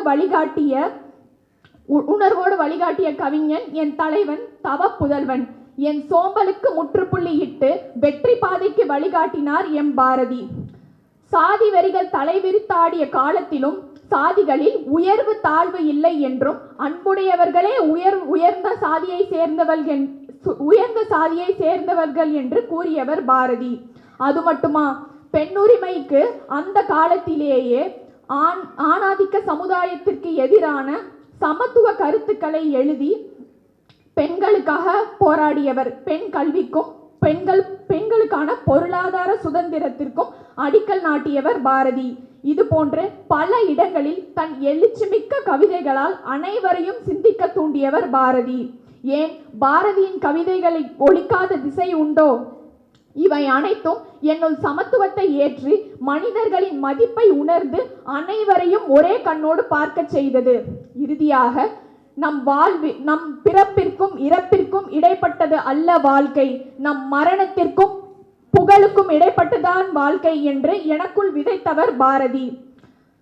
உயர்ந்த சிந்தனைகள், சமத்துவம், பெண்ணுரிமை போன்று நம் நாட்டின் வளர்ச்சி பாதையில் அமைந்துள்ள அனைத்து குறிக்கோள்களுக்கும் தன்னுடைய முற்போக்கு சிந்தனைகளை கவிதைகளாகவும் பாடல்களாகவும் வழங்கி சென்ற பாரதியை பற்றியும் அவர் எனக்குள் ஏற்படுத்திய தாக்கத்தை பற்றியும் பேச வாய்ப்பளித்த அனைவருக்கும் நன்றி. வணக்கம்.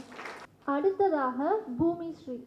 இங்கு கூடியிருக்கும் அனைத்து சிறப்பு விருந்தினர்களுக்கும், என்னுடைய ஆசிரியர்களுக்கும், என் தோழிகளுக்கும் என்னுடைய பணிவான வணக்கங்கள். இன்று நான் பேசப்போகும் தலைப்பு எனக்குள் பாரதி. பாரதி என்ற 3 எழுத்து மந்திரம், அந்த வார்த்தையை சொன்னாலே எல்லாரின் முகத்திலும் ஒரு இன்பம், ஒரு மகிழ்ச்சி, ஒரு பொலிவு வந்துவிடும்.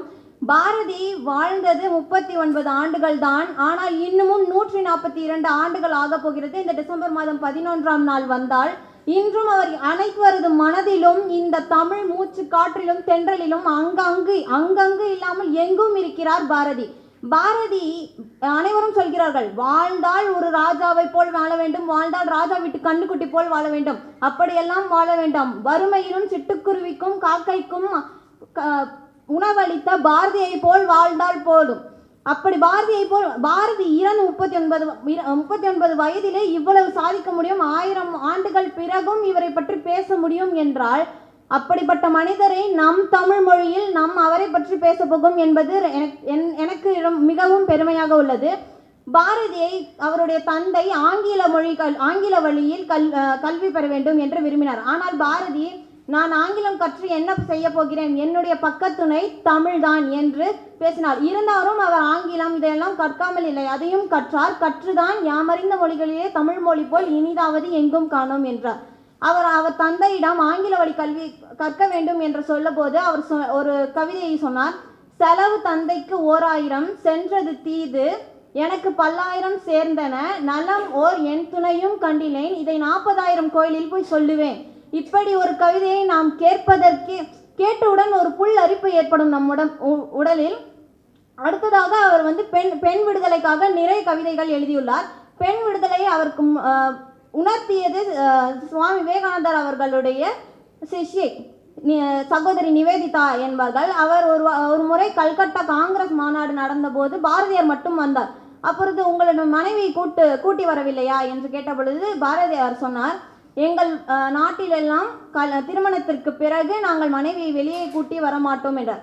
உடனே அந்த நிவேதிதா அவர்கள் கேட்டார், உங்கள் மனைவிக்கே நீங்கள் சுதந்திரம் தராத போது இந்த நாட்டு சுதந்திரத்திற்காக நீங்கள் போராடி என்ன பலன் என்று கேட்ட பொழுது, தாயே நீதான் என் ஞான கண்ணை திறந்த அம்மையை என்று சொல்லி அப்பொழுதிருந்து பெண் விடுதலைக்காக கவிதைகள் எழுத ஆரம்பித்தார்.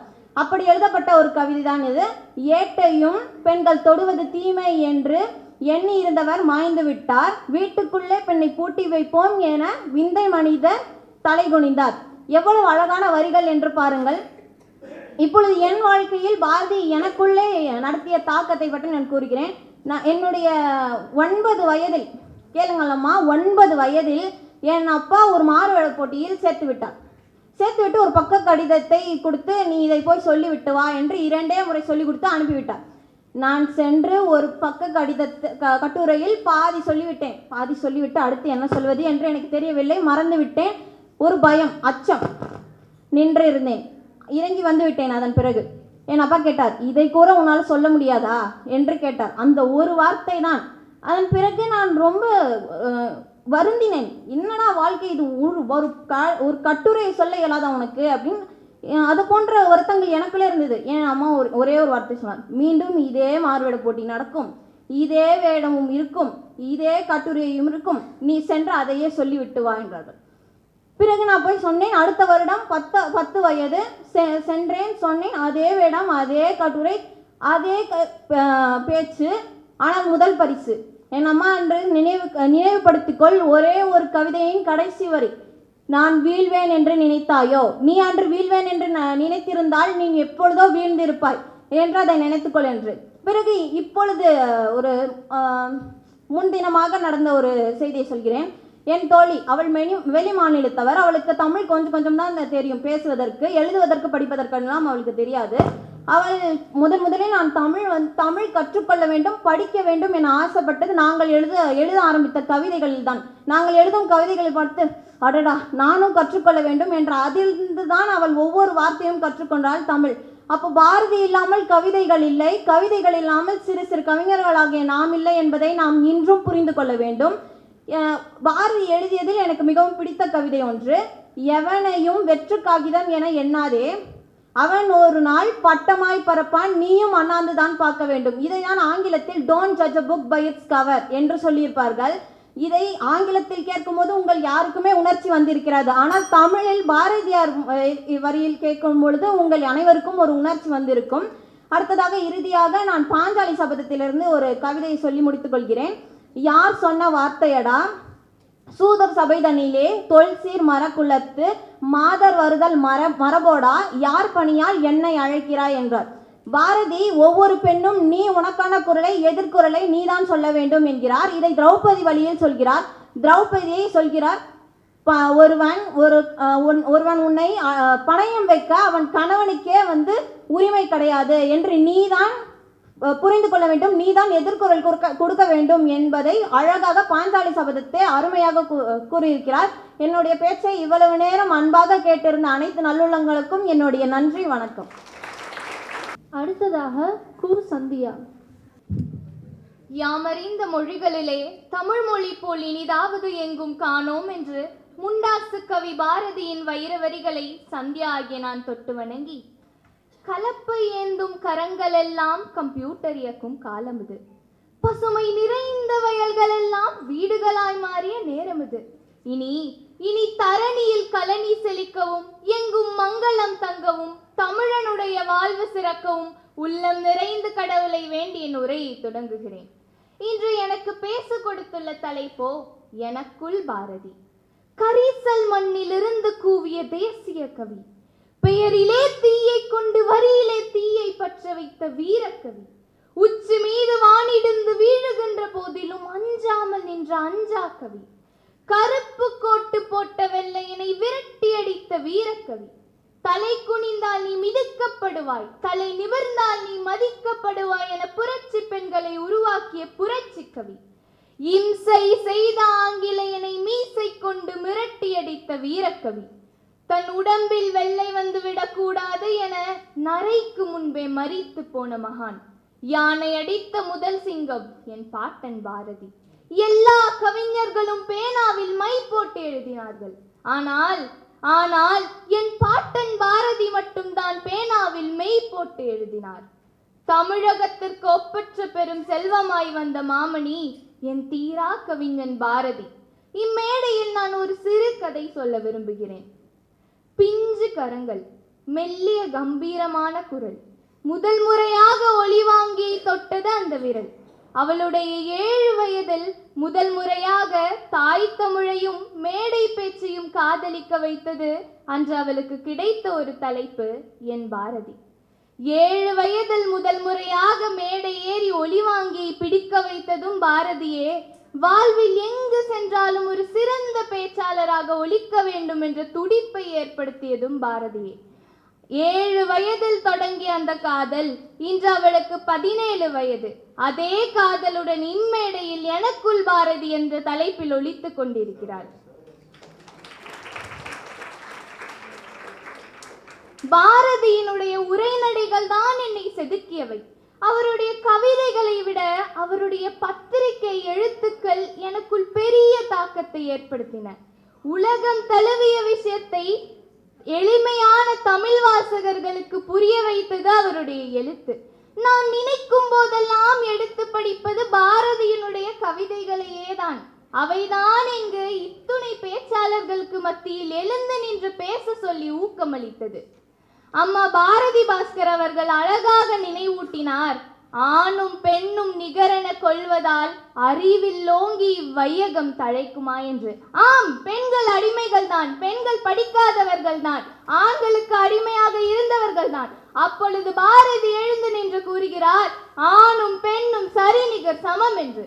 அவருடைய உள்ளத்தில் தாபம், ஏக்கம், ஆசை, கனவு அத்தனையும் துறந்து பாரதி எழுதிய அந்த வார்த்தை என்னை இத்துணை பேச்சாளர்களுக்கு மத்தியில், இத்துணை பார்வையாளர்களுக்கு மத்தியில் கம்பீரமாக எழுந்து நின்று பேச சொல்லி ஊக்கமளித்தது. நான் நினைத்து பார்க்கிறேன், பாரதி எப்படி இறந்து போனார் என்று. அனைவரும் யானை அடித்து இறந்து போனார் என்கிறார்கள். இல்லை, பாரதி யானை அடித்து சாகவில்லை. உயிர்களிடத்தில் அன்பு வேண்டும் என்று வேண்டியவர். பார்த்தசாரதி கோவில் யானை மீது பாசம் வைத்தவர். யானைக்கு மதம் பிடித்திருக்கிறது என்று தெரியாதுன்னா அந்த பிரசாத தட்டத்தை தட்டிவிட்டது. அந்த காற்றிலே விழுந்து போனார் பாரதி.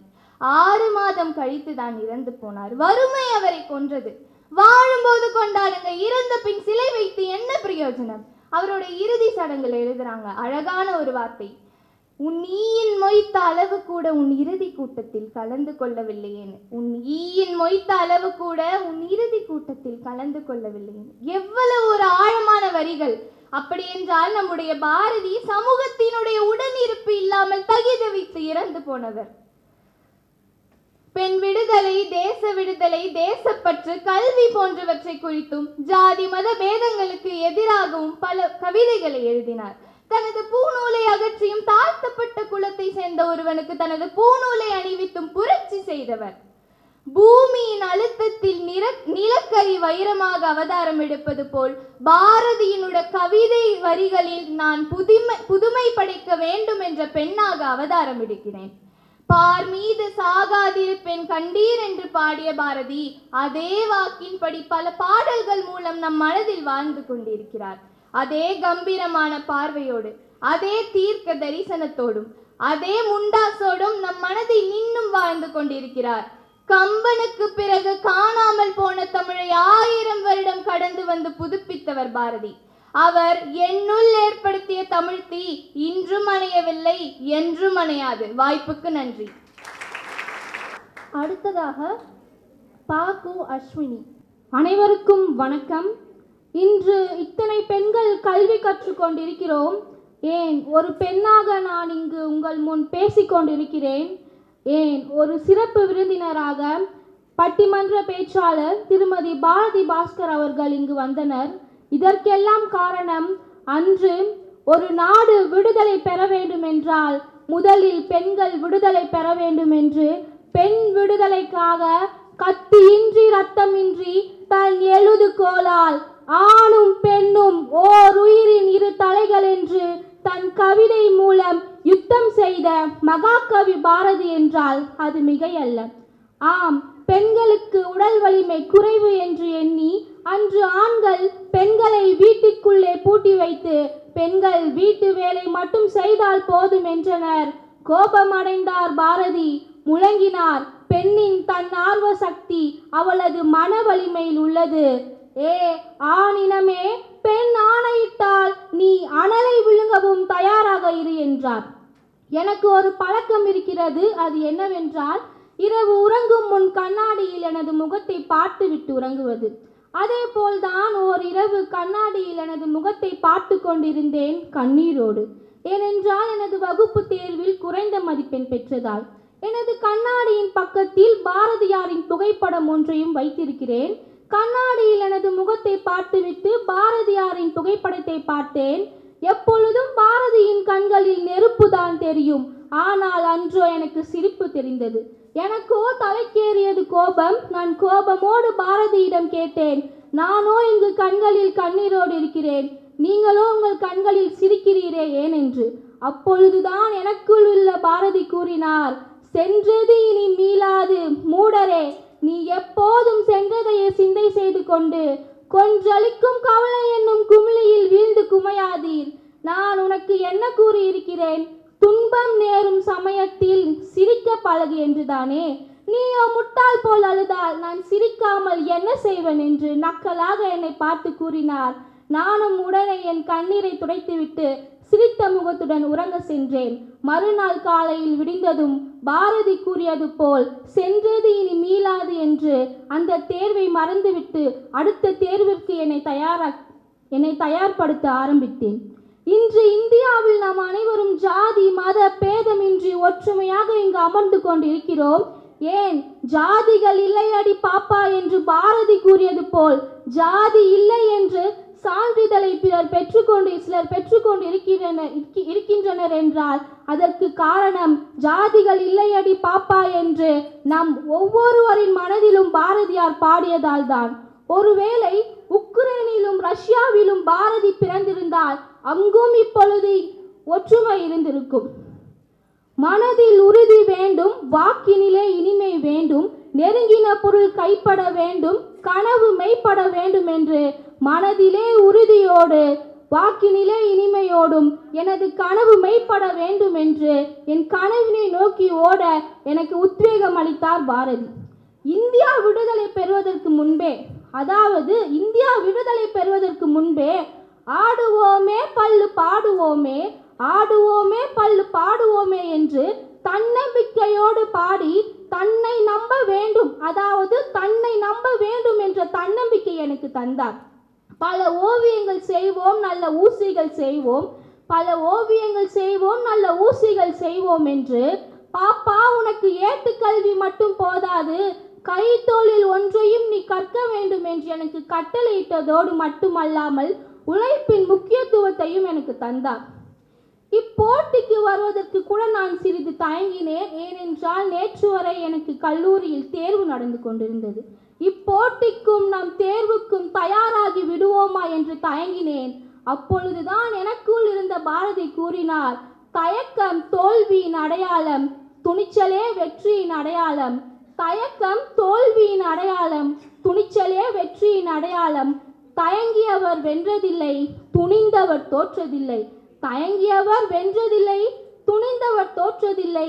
நீ துணிச்சலோடு உனக்குள் இருக்கும் என்னை பற்றி பேசு, வெற்றி நிச்சயம் என்றார்.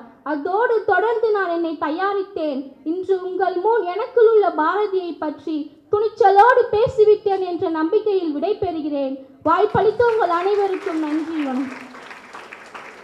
கல்லூரி மாணவிகள் சுஹானா மற்றும் ஸ்ரேயா காயத்ரி ஆகியோரை அழைக்கிறேன்.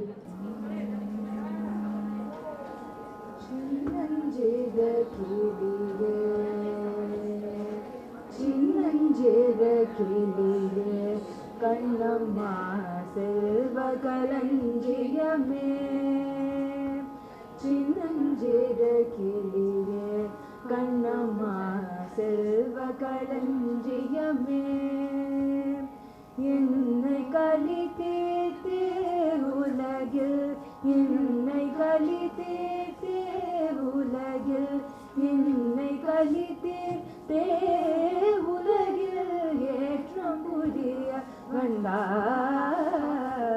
சின்னஞ்சிற கிளியே கண்ணம்மா செல்வ களஞ்சியமே பிள்ளை கனியமுதே கண்ணம்மா பிள்ளை கனியமுதே கண்ணம்மா பேசும் புச்சித்திரமே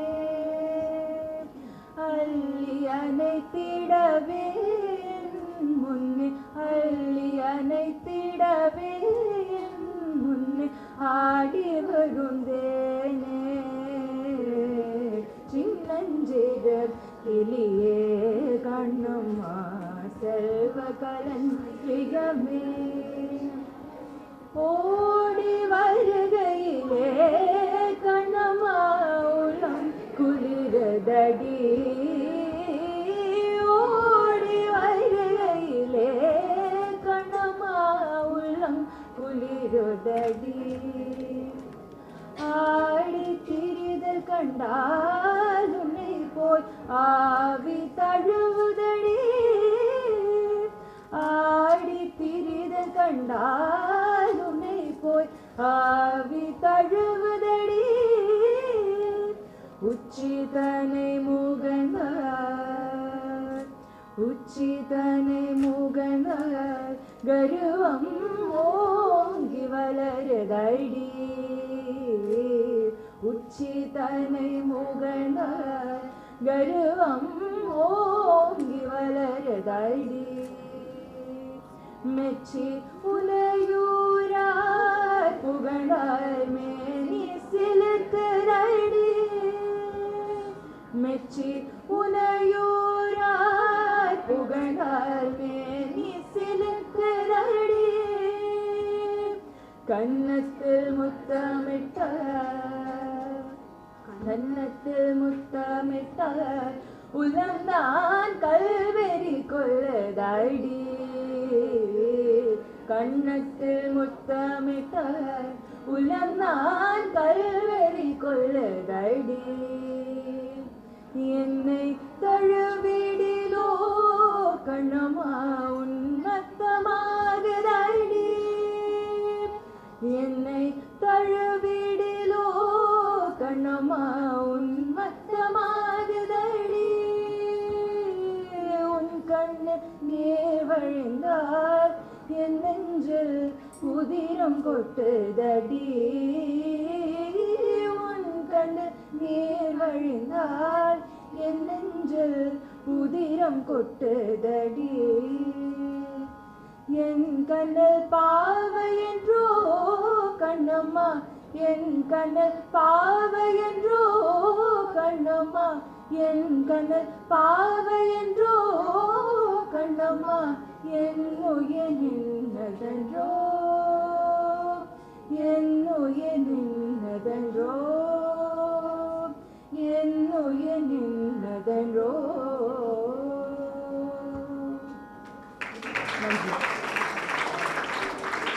போட்டிகளுக்கான முடிவு. மூன்றாம் பரிசு பூமிஸ்ரீ அவர்கள். இரண்டாம் பரிசு சக்தி சொரூபினி. முதல் பரிசு கு சந்தியா அவர்கள். பரிசுகளை பெற மேடைக்கு வருமாறு மாணவிகளை அன்போடு அழைக்கிறோம்.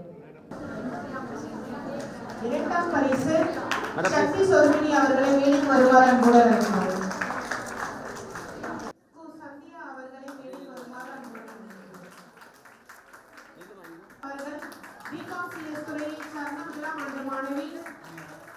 இரண்டாம் பரிசு பெற்ற சக்தி சொரூபினி அவர்கள் இரண்டாம் ஆண்டு பொருளாதார துறையை சார்ந்த மாணவி.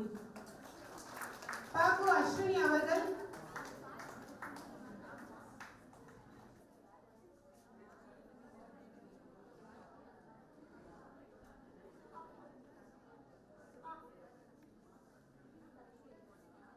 நிறுவனமும் இணைந்து எத்திராஜ் மகளிர் கல்லூரியில் நடத்திய விழாவிற்கு சிறப்பு விருந்தினராக வந்து சிறப்பு உரை ஆற்றிய பாரதி பாஸ்கர் அம்மா அவர்களுக்கு இந்த நிகழ்ச்சியின் சார்பாக நன்றியை தெரிவித்துக் கொள்கிறோம்.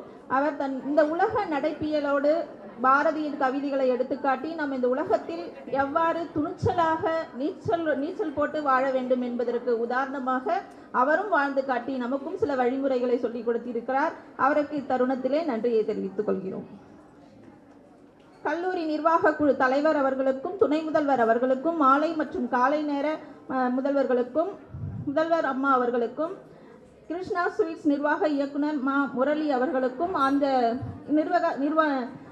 நிர்வாகத்தை சேர்ந்த பிற அமைப்பாளர்களுக்கும் வானவில் பண்பாட்டு மைய இயக்குனர் ரவி அவர்களுக்கும் அந்த நிறுவனத்தை சேர்ந்த பிற அமைப்பாளர் அவர்களுக்கும் நடன கலைஞர் கலைமாமணி சோபனா ரமேஷ் அவர்களுக்கும் பிற துறையை சார்ந்த துறை தலைவர்கள் மற்றும் ஆசிரியர்கள் அனைவரும் வந்திருந்தார்கள். அவர்கள் அனைவருக்கும் இந்த அரங்கத்தை நிரப்பிய மாணவிகள் அனைவருக்கும் எங்கள் துறையை சார்ந்த மாலை மற்றும் காலை நேர கல்லூரியை சார்ந்த ஆசிரியர் பெருமக்களுக்கும் இத்தருணத்தில் நன்றியை தெரிவித்துக் கொண்டு இந்த நிகழ்வு இனிதே முடிவடைந்தது என்பதை கூறிக்கொள்கிறேன்.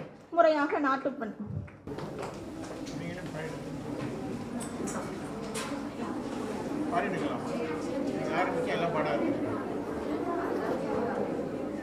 जनगण मन अधिनायक जय हे भारत भाग्य विधाता पंजाब सिंध गुजरात मराठा द्राविड उत्कल बंगा विंध्य हिमाचल यमुना गंगा उच्चल जलधि तरंगा तव शुभ नामे जागे तव शुभ आशीष माने गाहे तव जय गाथा जन गण मंगलदायक जय हे भारत भाग्य विधाता जय हे जय हे जय हे जय जय जय जय हे.